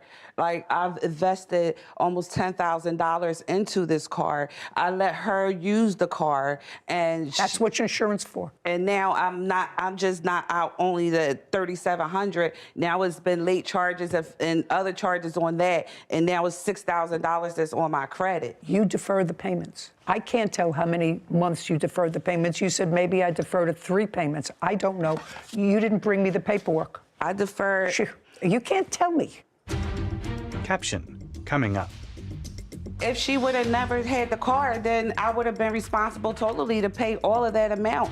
It's cost me more than just this amount that's still on my credit. She didn't do anything wrong so far. I mean, you have a 21-year-old girl who shouldn't have taken the car keys without permission. And later today, you write to her that you saw her take some stuff, and you say to her, so don't tell me you don't steal from me. Friends don't steal from friends, so I won't burn you for what I borrowed. You should think twice before you steal from, because I could say, I'm not giving you nothing. A woman shakes her head. A courthouse. The Judy Justice logo appears. In the courtroom, Jennifer, Janelle, and Ari. Jennifer Laws claims her niece, Janelle Laws, and her stepdaughter, Ari Scales, owe the balance on her car after Ari totaled it in an accident. She says you deferred the payments. That was the reason for these overages, which I can understand, because otherwise the insurance company, and if you had gap insurance, which you say you did, would have paid any gap between the loan. My gap insurance was only until a certain amount of time, and then after that, the gap insurance only pays a certain amount. I don't know any of that. What I need from you, you didn't bring. You brought only what was necessary to put forth your position. I need what was owed on the car, and for past due payments with accrued interest, and for current payments. And you don't have that. So far, all I know is you had full insurance on this car, and the full insurance was paid. And if there was a reason that the insurance company, for some reason, didn't pay an amount of money, I don't have an explanation of that here in what you gave me, except the explanation that she offers, which was during COVID, you deferred your payments and the interest was accruing, and that the insurance company was not going to pay because that was done prior to October. That's not 2020. That's not true. I deferred 1 or 2 payments. Well, 2 minutes ago, was that 3 payments? Because, ma'am, I'm sorry. Let me just explain that. During this time, April 2020, I lost my mother to COVID. So I had 2 cars. I had the pink car, and I had the car that I gave to my mom, which is a black car, which was also in my name, that I was responsible for. The car that I put the deferred payments on was the Kia Optima. That's the one that I put the deferred payments on. This car, I had a couple late payments, but I never stopped paying that car note. I can't tell you. You don't have the paperwork. All that I can tell you is the insurance company paid everything that they were supposed to pay, including the gap insurance for this accident. So I can't help you. Did not pay. Listen to me. I'm not going to repeat myself. This doesn't tell me how much you owed prior to the accident and what it was for. And if it shows that all you owed currently prior to the accident, it had to show that That was $73.79, and it included the gap insurance. You may have had old finance fees that had nothing to do with her. The gap insurance never paid. I can't help you, madam. You don't have the right paperwork. If she would have never had the car, then I would have been responsible totally to pay all of that amount. But because I don't have a car, it disrupted my life. It's cost me more than just this amount that's still on my credit. She didn't do anything wrong so far. I mean, you have a 21-year-old girl who shouldn't have taken the car keys without permission. But the car was there, and it was there with your permission, and there's no question that the accident was her fault. I have been asking her to return my car. If you have the proof, the only thing I want you to show me is a document from your lender which says how much was owed at the time of the accident and for what. Do you have that? I don't, because I didn't think that I needed it. Okay, well, then I can't help you. Today's a court day. This is the day you have. I have a ton of evidence We're done. here. Madam, you don't have the evidence that I need. Your request for $9,000 for a $5,000 car in which you've already been paid $7,300 is ridiculous. So all I have to see is how much was deferred and the interest on the accrued that you deferred while you were using the car before she had it for this 5 or 6 weeks that she had it in September. If you have that, I'll look at it. If you don't have it, I'm not interested. Do you have the paperwork that you have? Well, then I'm going to give it back to you, and you're going to show me where it shows here in October of 2020 how much you owed on the car and how much were past payments and finance charges based on the last payments. Jennifer reviews the documents. You understand what you gave me? If I could make this as simple as possible for you, if you never loaned her the car, if you had the car for that 5-week period and you had an accident with the car during that 5-week period, you would be in the exact same position you are now. The company would have paid off what they paid and would not have paid off what you still owed them because you deferred payments. It doesn't matter who was driving the car. And I do understand okay, that. good. And I'm glad you understand. I'm glad you understand it. My car. I'm glad you understand that. Your case is dismissed. We're done. This court is adjourned. Outside the courtroom, Jennifer, then Ari and Janelle.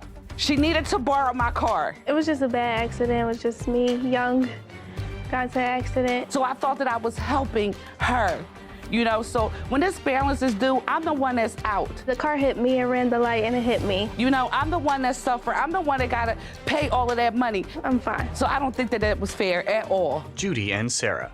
So for a period of time, let's say 6 or 7 months, her numbers kept changing. First it was 3 months she didn't pay, and then it was 1 or 2 months that she didn't say, and she may have been late a little bit. Well, the insurance company's not going to give you credit for that. And it didn't look to me, based on the papers, that there was any animus between the parties until right now. Today.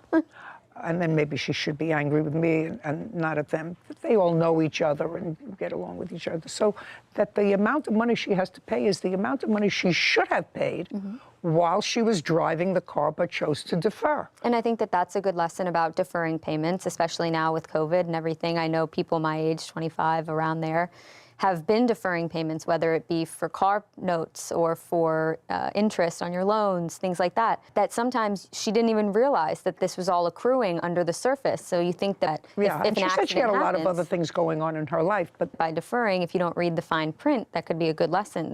And again, it was an accident. You don't call it an on purpose. So.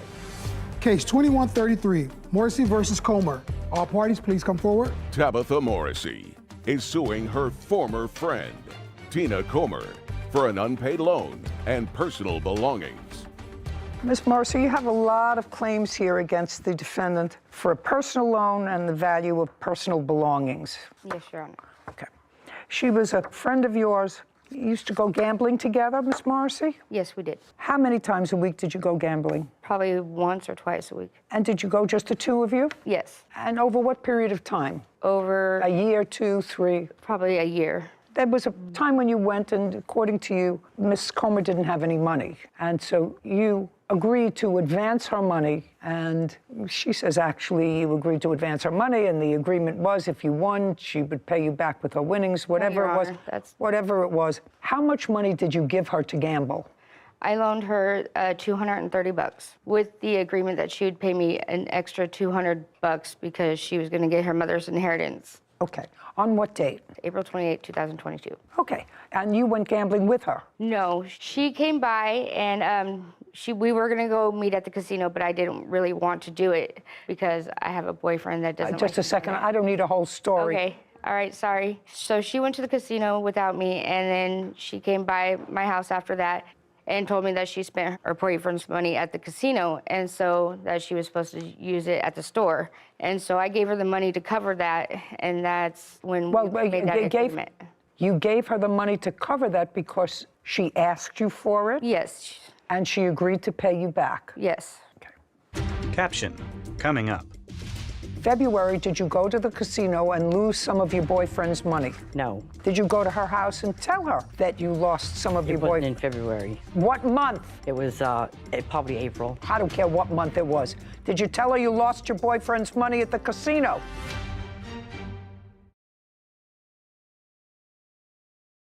A courthouse. The Judy Justice logo appears. In the courtroom, Tabitha and Tina. Tabitha Morrissey claims her former friend, Tina Comer, owes for an unpaid loan and personal belongings. Judy. Go. No, it was in February. Okay, February. I won a jackpot. Just a second. February, did you go to the casino and lose some of your boyfriend's money? No. Okay. Did you go to her house and tell her that you lost some of your boyfriend? It wasn't in February. What month? It was probably April. I don't care what month it was. Did you tell her you lost your boyfriend's money at the casino? $30 of it. Judy glares at Tina. Okay. But in February, I won a jackpot. And I didn't have my license with me because I lost my wallet. And they told me I had to come back with my license to get it. I don't want to hear you. Sorry. So I asked Tabitha if she would take me back up to get my jackpot money, and I would pay her the money that I owe her, plus give her $60 for gas. And that's when I paid her the money back. And then her boyfriend also, there's some guy that she brought up there with us, asked if he can borrow some money because he said Tabitha said she'll pay me back. So I gave him $100 too. When you came back and told her that you had lost some of your boyfriend's money, according to you, it was $30, not $230. Yeah, it was $30. I already paid her the $2-something when she took me to Cass Creek in February. Oh, that was before. Yeah, so I didn't owe her no money. But I paid her back in February, the money that I did owe her. I got proof of it too. I'd like to see it. And I got proof that, okay. Take it out. I'll see whatever proof you have over this loan. Okay, yes. Tabitha and Tina both search through piles of documents. Come on, let's go. Okay, well, here's where I won the money. Proof. I also got proof of her saying that when she still owed me the money back in May. I got proof of that too. Casino check. I'm not interested in this. That's when I won the money. I don't care. And the other one shows when I had to go back and pick it up. I don't care about that either. And then... Shh. April 28th. I can loan you some. That's in April. Yeah, I said April 28th. So that's when she asks for some money? Yes. And that was the $230? Yes. I'd like to see what you have. This is... That's April. That's not February. No. That's in June when she told me how it stated what she owed me in cash-wise. Okay, so on June 11th, Ms. Comer, you write to her that you saw her take some stuff. Yes. Some beads, or friends took beads that belonged to you. And you say to her, so don't tell me you don't steal from me. Friends don't steal from friends. So I won't burn you for what I borrowed, which is $230. But I decided I will not give you the other $200. So I'm just not going to give you the extra. That's what it's going to cost you for stealing from me. You should think twice before you steal from, because I could say, I'm not giving you nothing, so I'm only taking back what I was going to give you. We had to sign some more papers, so I should get it any day, and I will text you when I get it. I'm also missing a half box of sunglasses, and that girl is going to get it. She lied saying the hair clippers were hers. I don't care about all that. Okay, I'm going to deal with this loan of $230. And it's clear from your statement, Ms. Comer, although it's usurious interest, and I'm not going to grant you that other $200 because it's outrageous. She's giving you 100% interest on the $230, but you are entitled to your $230 back. But okay, because she acknowledges, just a second, she acknowledges the debt. on June 11th. Now, what about the personal belongings that you say? And don't give me a lot of nonsense. I'm not listening to a lot of nonsense. Okay, yes. She came to me and said she wanted to do a yard sale, so we were going to do it in May. Okay, you were supposed to do a yard sale. Yes. It worked for a week. It didn't work the next week. What items do you say she has of yours? She has jewelry of mine. I'm not listening to jewelry. Show me the insurance receipts for jewelry. Come on.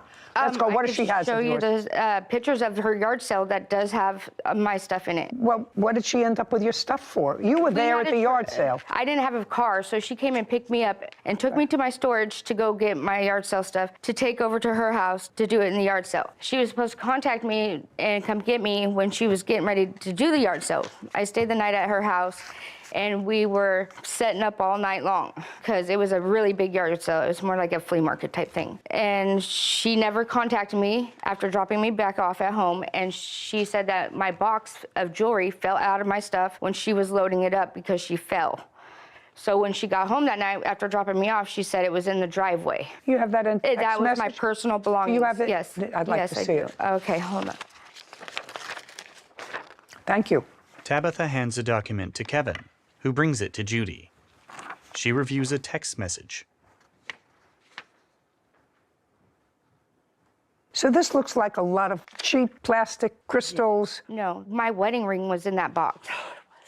I had my box of jewelry with me to go through when I stayed the night at her house, and I was taking out the other jewelry, and the box that was coming with me home, she was loading it up, and she said it fell out of her car. So I don't see how it fell out, but she said it did. So when she got there that night, she said she'd seen it in her driveway. So, I mean, that had my wedding ring in it. And I was in the middle of getting the divorce, but it still means something to me.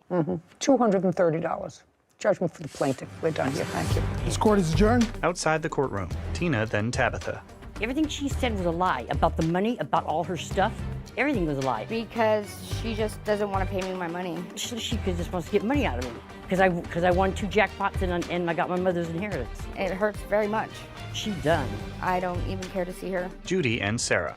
That was really very simple when you discarded this garage sale and crystal beads listed as some of the items in the text message that were their boyfriends. Tweezers. When you got rid of that, it was actually pretty simple. Cash loan, $230. Cash loan, $230 that she acknowledged in June. So, relatively easy. Yeah. Some easy. Some not. Some not. Title, Judy Justice. Want justice? Go to judyjustice.tv. Is suing his former landlords, Diana and Donald Back, for an illegal eviction, security deposits, and an assault. Court come to order. All rise. Have a seat, please. Kevin. Hello, Judge. Case 2085, Schumann versus Back. Thank you. You're welcome. Mr. Schumann, Yes, Your Honor. I assume this is your wife? My girlfriend. Girlfriend. And my son, Blake. And your girlfriend is here just for moral support? She wasn't living with you in the house? She wasn't living with me, no, but she was. Sit down. I was a witness. Sit. A part of it. Sit down. Big part of it. She was not living at the house? No. Just you and your son? Yes. And you were tenants of Mr. and Mrs. Back for how long? I think it was 6 years. Starting when? When did I sign the lease? August 2016. Don't help him. Okay. Yeah. Sorry. Yeah, 8/1/16. And which unit do you rent? Because they also live in the house. Yeah, it's 3 floors. I have the middle, and the top is just a little loft. Comes with a little loft. And did you move in there with your son? No, in the beginning, no. He wasn't with me. Was it just you? It was just me. And when did he move in? Probably 2 years later. 2018? Yeah. How old is he? He's 15. Now, in 2016, everything going well with your landlord? Yeah. Same landlord? Yes. What about 2017? Everything's good. Everything's going fine. 18? Must have been going fine because you brought your son in to live with you. We did have a few incidences that I had to call the police then. Okay, so in 2018, you had to call the police. Yes. When in 2018? First time Mrs. Back came, and she had a problem with Blake. She said he walked too hard upstairs. Okay. Now, before Blake came with you, with whom was he living? With his mother. How long was he living with his mother? Since he, you know. Since he was born? Yeah, since birth. And did you visit with him before he came to live with you? Yeah, I had him every other weekend and Tuesdays and Thursdays. So something must have happened in 2018 because he's 15 years old, he's in high school. You want to tell me the reason? Angela, I want you to bear in mind, this is my business. Yeah. You want to tell me why your son came to live with you? And if you just want to say to me he and his mother weren't getting along, I will accept that. No, that's not why. She wanted to move to Florida, and she said I could have Blake. Interesting. Okay, so the first time you started to have trouble was when your son came and Mrs. Back said that he was walking too loud, making too much noise upstairs. Yeah. And how did she communicate that with you? Well, you know, Mr. Back was really the one who had the problem. At night, because Blake would go from his bedroom to the bathroom, and he walked too loud. That was it. So what did you do? Well, that was that. I want to know why you called the police. Well, why he called the police was because finally, this was the following year when she... Just a second. So that was it. In 2018, they told you that your son was walking too heavy. Yeah. In the middle of the night, going from his room to the bathroom. Yeah. Okay, but that didn't require a call to the police. So I'm waiting. Well, this is not a well. You call the police. I want to tell you something. I've been a tenant for most of my life. I've never called the police on the landlord. So this is not an answer that starts with well. When was the first time you called the police regarding Mr. and Mrs. Back, and for what reason? She illegally entered my apartment. She used her key to come into my house. Okay. Don't speak. I told you not to speak. Okay, I'm sorry. When did she use a key to come into your apartment? What time of the day? No, month? The day and, month? I don't remember. I mean, I have the police report. Oh, I'd like to see it. Yeah. Well, that will tell me. The door was open, Your Honor. Sorry. What part don't you understand? You want me to just grant his application and say goodbye to you? I'm sorry. Sorry. I know I had it. No, I have it, but I... You have it, but you don't have it. Well, Okay, so that was sometime, according to you, in 2018/19, she entered your apartment without your permission using a key. Yes. And as a result of that, what happened? Well, the officer came... It's not a well. Yep, the officer So came. she came in and you found out that she'd been in your apartment. How did you... Yeah, I was upstairs.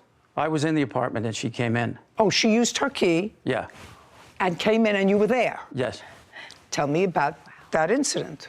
So she came in. She confronted Blake, then I went upstairs. Just a second. She confronted Blake and you went upstairs. Upstairs from where? From downstairs. We were coming home. She came running down the block, saw that we were home, and started telling Blake that he walks too loud. You're walking too loud. You're walking too loud. Just a second. She's in the street. She was coming. She saw us and she's coming You back. said you were outside. You were outside. First you told me, if I'm not mistaken, Whitney, he said he was in the apartment when she came in. Is that correct? Yes. Okay. First you told me you were in the apartment. That's not accurate. This happened outside. Yeah. Yeah. So it happened outside, and she was yelling at your son that he was walking too loud. Yeah. Yeah, not yeah, yes. Yes. Okay. And now she's outside, coming from the beach. She's telling him, you're coming inside, keep going. Then we went inside. I said, okay. Just a second. I said, okay, I'll tell him to walk a little softer, levitate a little bit. And we went inside, and I got onto the phone talking to somebody. I guess she heard me talking, and she opened her key and came up the stairs and started yelling. I wasn't yelling at Blake. I wasn't doing this to Blake. I wasn't doing that to Blake. All right, next. Next.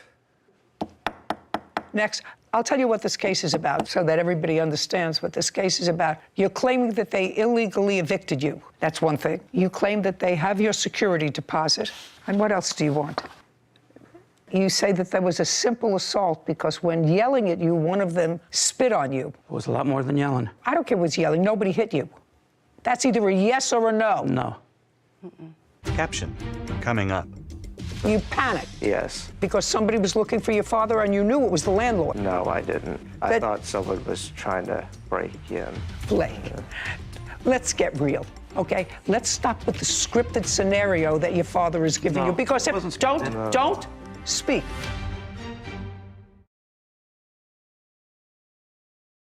A courthouse.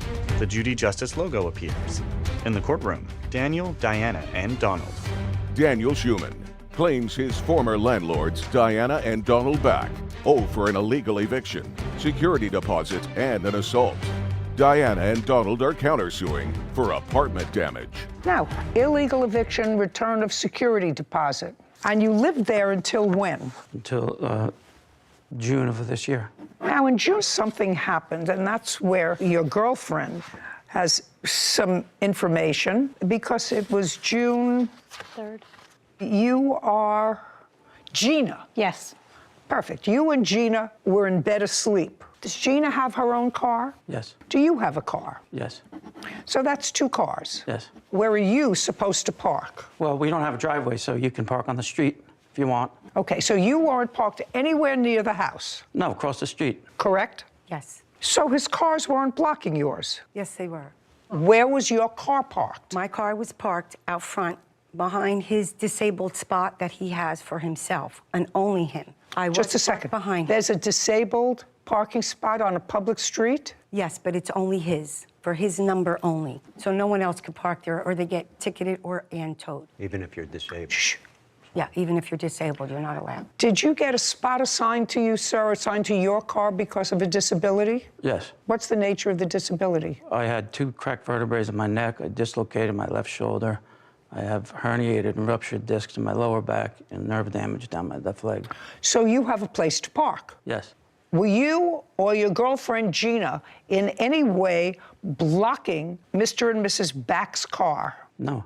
Okay. Did you see where they were parked? Yeah, she was parked on the street in front of the house. Their car was parked in the street in front of the house? Yes. Okay. Go. June 3rd, where was your car? So my car was parked behind his disabled spot. My husband came in and showed me a ticket that was on my car, and I couldn't understand it because there's no meters or anything. And when I went to look at the ticket, it took me a little time. I checked it. It was for unregistered vehicle. First time in my life I've ever done something like that. I went online right away because I said, I know I did this in April in my mind because I do everything online. Obviously, I never sent it through, and I didn't realize it. Cops in the town have a scanner. They scanned my card, they gave me a ticket. I'm responsible for that. I understand that. But when I spoke to the cop, he said... No, don't tell me what the cop said. Well, I can get a ticket every 12 hours. So I panicked. I said, okay, I'm going to try... Now I understand what's happened. But I needed to get my car Just a second. So now I understand what happened. She got a ticket parking on the street. And the ticket for parking on the street was for having an unregistered vehicle. Yes. Your car was not parked in your designated handicapped spot. Instead, you and Gina were parked in the street. Yes. So she came to you to ask you to take your car and put it in your handicapped spot so that she could park in the driveway. No. Well, we just asked for, just needed one of them. Can you see, Just a look sec. at this picture? Just a sec. And then you'll understand what I mean. You asked one of them to move their car? I tried to just get in touch with both of them at this point, just get their attention. You said, Miss Back, no to me very fast. I want you to listen to what I said. To go in. There's 6 parking spots on this lot. So I didn't need him to go in his spot, is what I'm trying to say. It doesn't matter. I just needed him You need to move? get through. He could have stayed there the whole night if he wanted to. Okay. And what time was this? My husband walked in about 20 to 9. I started to look it up, thinking that something was wrong. By the time I figured that out, then I knocked on the door. Just a second. No Give me a time that you went to his door to knock at the door. I started knocking on the door about 9 o'clock, a little bit after, maybe 5 of 9 o'clock. And then I proceeded to text, and I proceeded to call. Okay. Now, prior to that, Mr. Schumann, prior to that date, at about 9 o'clock, when was the time immediately prior that you called the police about the behavior or a complaint about Mr. and Mrs. Back? After. Shh. Okay. What don't you understand? When I called the police, it was probably about 9:45. No, prior to that night, when she wanted you to move your car. When was the time immediately preceding that you called the police about any conduct of Mr. and Mrs. Back? Yeah, I don't remember the date. Give me the month and year. Oh, wow. It was... So far, we have maybe 2018. Maybe 2020. So that was the second time that you've called the police? Yeah. I'm sorry. You keep saying that. Okay.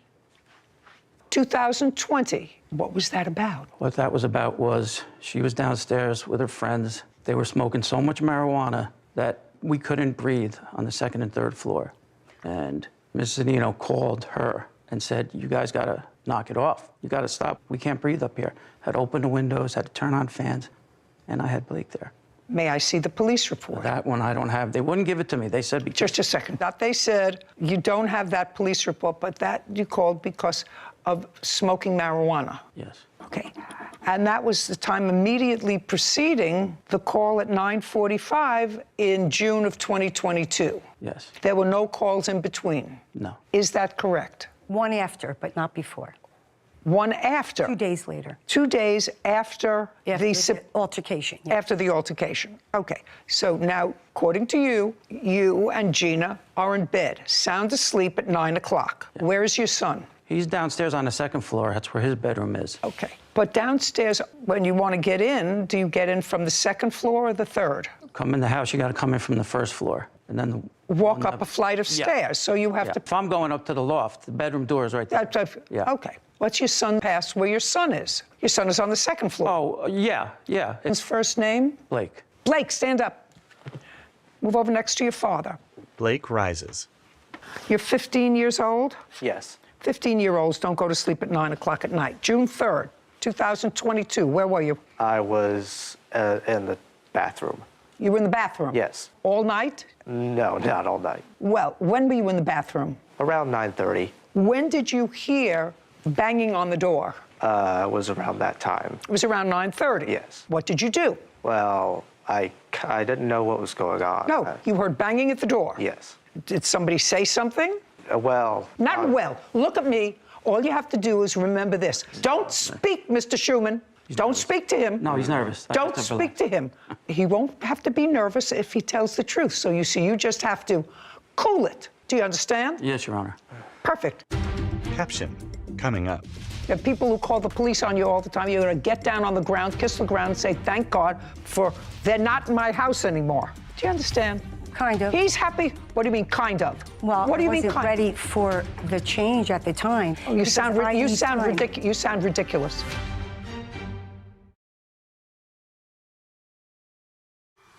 A courthouse. The Judy Justice logo appears. In the courtroom, Daniel, Blake, Diana, and Donald. Daniel Schumann has accused his former landlords, Diana and Donald Back, of wrongfully evicting him and keeping his security deposit. You came here. You brought him. Just remember that. You came. I know. You brought him. What did you hear when you heard banging at the door? I heard Don scream, Dan. You heard Mr. Back? Yes. Scream what? Dan and... Dan? Yes. And that's your father? Yes. How many times did you hear him scream Dan? Only once. Once. And are you out of the bathroom? Well, I did. That's not an well. Sorry. Are you out of the bathroom or still in the bathroom? I'm still in the bathroom. Okay, so you're still in the bathroom. Yes. Was the door open or closed? Closed. Closed. So behind a closed door in the bathroom, you heard Dan from the floor below. Yes. Dan. Now, what did you hear after that? Is not an answer. What did you hear after that? Dan. Now, you knew somebody was looking for your father. Oh, well, I panicked, sort of. You panicked? Yes. Because somebody was looking for your father and you knew it was the landlord? Yeah. You knew it was the landlord? No, I didn't. You just told me that... I thought someone was trying to break in. You mean, just a second. Blake, let's get real, okay? Let's stop with the scripted scenario that your father is giving you. Because don't speak.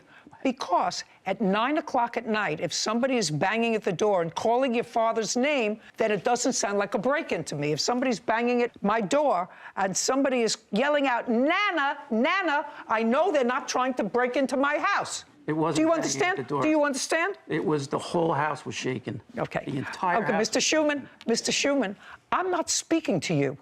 Do you understand? You brought this ridiculous lawsuit. You brought this ridiculous lawsuit. The truth has to be told. I can't tell. Just a second. Because they're lying. Mr. Schumann, no, you're lying. Mr. Schumann, you brought this ridiculous lawsuit, except for one thing. I'm finished with you. Sit down.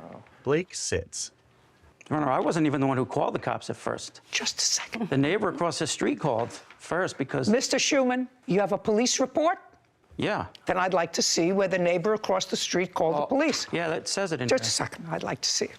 He also called. Shh. Okay. Yeah, when I called, they said someone else has already called.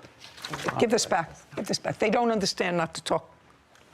All right, I'm about finished with you. You moved out? Yes, I was illegally Great. evicted. Great. It's a great thing that you moved out. It's a great thing that you moved out because you don't want to be with such bad landlords who yell and scream in the middle of the night, who smoke marijuana around your 15-year-old son who would never think of doing that, right? Right? Yes. Yes, of course. And so it's a good thing that you found someplace else to go. Well, it is a good thing. It's a very, very good thing. The stress that's off me now. Perfect. Then it's what we call a mitzvah that you moved out, okay? The only thing that I'm entertaining on either side is, on your side, the return of your security deposit. Do you understand? Yes. How much was your security deposit? $1,750. When you left, did you get any of your security deposit back? No. What date did you leave? It was the last day of June. So it was June 30th. And you paid June's rent? Yes. So now you're going to have to explain to me, Mr. and Mrs. Back, and I think I'm going to go to Mrs. Back, why you kept their security deposit. Well, Your Honor, he signed a lease when he first moved in. Just tell me why you kept their security Because deposit. he was asked to give me 60 days notice, written 60 days notice. Forget it. The people who call the police on you all the time, you're going to get down on the ground, kiss the ground, and say, thank God, for they're not in my house anymore. Do you understand? Do you understand? Kind of. He's happy. What do you mean, kind of? Well, what do you I mean, wasn't kind ready for the change at the time. That's why I always ask for 60 days notice. Oh, you sound ridiculous. You sound ridiculous. I'm sorry. You sound ridiculous. Do you understand why she sounds ridiculous? You had very, very bad experience with your tenants. Police were called. I don't know. I've lived in places all my life. Police were never called on me as a tenant. I never called police on a landlord. Out there in the near audience, I want to know how many of you ever called the police about your landlord. Raise your hand. I just want some idea. Raise your hand. Don't tell me the truth. Okay, good. Now, how many ever called the police on a tenant? Look at all this. How many times? Twice. Great. Landlord or tenant? On a tenant. You called about a tenant? Yes. About a disruptive tenant? Yes. So, with the exception of Kevin, who is a businessman, entrepreneur when he's not here, taking care of my business here, and he called the police twice because of a tenant. Nobody else has ever called the police, so you should say, thank you, Lord, for getting rid of these tenants who called the police, and not give me baloney about a 60-day notice. Now, if that's why you kept their security deposit, which is what you said to me, then he gets a security deposit back, $1,750. And that's the only reason you gave me. It's $1,725. But Just a second. Finish. 1725. You did finish. I said, what was the reason? I asked you twice. Well, what was the reason? And what was the reason? I was letting him go from the 17th when he texted my husband to the 17th. The only thing I wanted in return is access. He said, no, see you in court. So I turned around and held him to his lease. Very good. Not here. Right. Not here. Okay. $1,750. He gets a security deposit back. $1,750 or $1,725? It's $1,750. Take a look. Let's get the number right. The lease. This is fascinating. He signed his lease that says $1,725. Okay. You have information to the contrary, Mr. Schuman. No, she's right. $1,725. $1,725. Judgment for the plaintiff. We're done. Counterclaim is dismissed. We're finished. That's it. Court is adjourned. Diana, then Daniel. Judge Judy was right about I should be counting my blessings that they're gone. It was over a silly parking spot. I'm glad he's out, but I don't think he deserves his security. I mean, I couldn't teach him how to levitate. I tried, much as I tried, we couldn't get it. Sarah and Judy. I'll never understand why acrimonious relationships between landlords and tenants would wish to continue on for another 30 days, another 60 days, cut your losses and get out of there. And that's what happened. And the defendant's answer that, well, he was supposed to give me 60 days notice. Why would you want him there for another 60 days? It's called the police on you, as far as we know, at least 3 times. Yes. Whatever. It was just a bad scene. And for some reason, he didn't park at his assigned spot because of his handicap. He parked, whatever. I think everyone should just cut their losses and move on and be happy. Life is so short. Yes.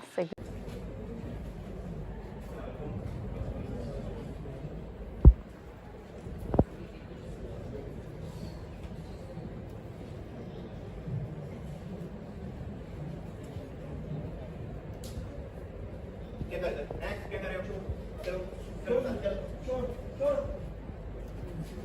इसी तरह कोई भी आपको सामने से गिरबान hold करते हैं और आपके साथ बदतमीजी और छेड़छाड़ करते हैं, तो आपने अगर डिफेंस करना नहीं आता है आपको, सेम इसी तरह होगा।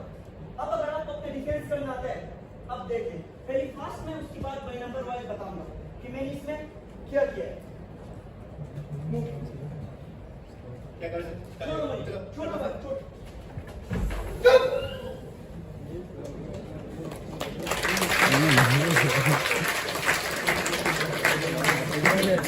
उसका अंदर हिल गया सारा। सबसे पहले आप एक्टिंग कर रहे हो। एक्टिंग क्या कर रहे हो? छोड़ दो भाई मुझे। इस एक्टिंग के दौरान आप अपने स्टांस को बना रहे हो, अपने आप को बैलेंस करने के लिए। अगर आप अनबैलेंस हो, ये आपको खींचेगा तो आप जाके खुद गिर जाओगे। यहाँ पे आपने बैलेंस करने के लिए अपना स्टांस बनाना होगा। साथ अपनी लेफ्ट हैंड से इसकी हेड को ऊपर से होल्ड करें और दूसरे हाथ को अपनी एल्बो जॉइंट इसके ऊपर एल्बो जॉइंट यूज करते हुए साथ ही इसको लाके हुए इसकी नेक होल्ड करें और साथ ही नीचे इसको होल्ड करते हुए एक पंच करें और वहां से आप सेफ साइड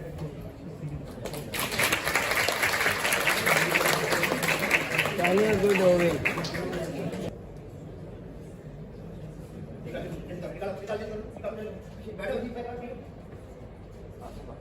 सेम इसी तरह कोई भी आपको नया प्रगति हुए, आपसे कोई चीज का मुतालबा करते हैं, बदतमीजी करता है, छेड़छाड़ करता है, आपको डिफेंस करना नहीं आता है, तो सेम इसी तरह होता है। अब अगर आपको डिफेंस करना है, अब देखिए पहले फास्ट में, उसके बाद नंबर वाइज।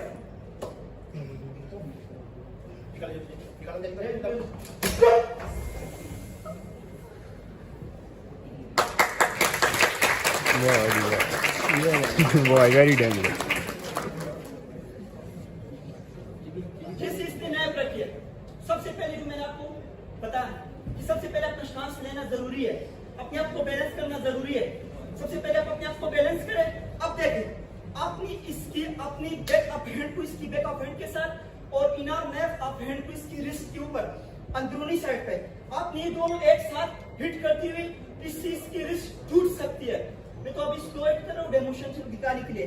अगर स्पीड से इसको हिट किया जाए रियल में तो इसकी रिस्ट टूट सकती है। यहाँ पे आपने अपनी बॉडी को फिट की तरफ पुश करते हुए इस रिस्ट को हिट करना है और साथ ही आपने इसकी प्रेशर पॉइंट के ऊपर किक देते हुए प्रोवाइड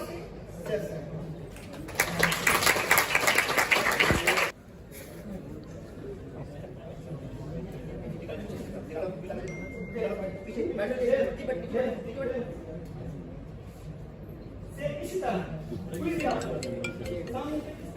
डराने के लिए और आपसे किसी भी चीज का मुतालबा करते हैं, आपको डिफेंस करना नहीं आता है, इस तरह घबराहट हो रही फटफड़ा तो बोल भाई ले मुझे कुछ नहीं हो, बस चाहे 2 मिनट हो चाहे 3 हो, उसकी भी हमारे पास टेक्निक्स है। डेमो के तौर पर आपको सिंपली टेक्निक दिखाने के लिए पहले मैं स्पीड से करूँ, उसके बाद नंबर वाइज। ठीक है, अब मैं स्ट्रीट पे जा रहा हूँ, मुझे कुछ भी नहीं पता, या मैं कुर्सी के ऊपर भी बैठा हूँ, तब भी फिर किसी भी आ सकता है, फिर किसी भी रख सकते हैं, तब क्या करना है वो बात क्या है। पहले हम डेमो के तौर पे आपको टेक्निक दिखाने के लिए। अब मैं जा रहा हूँ नॉर्मल,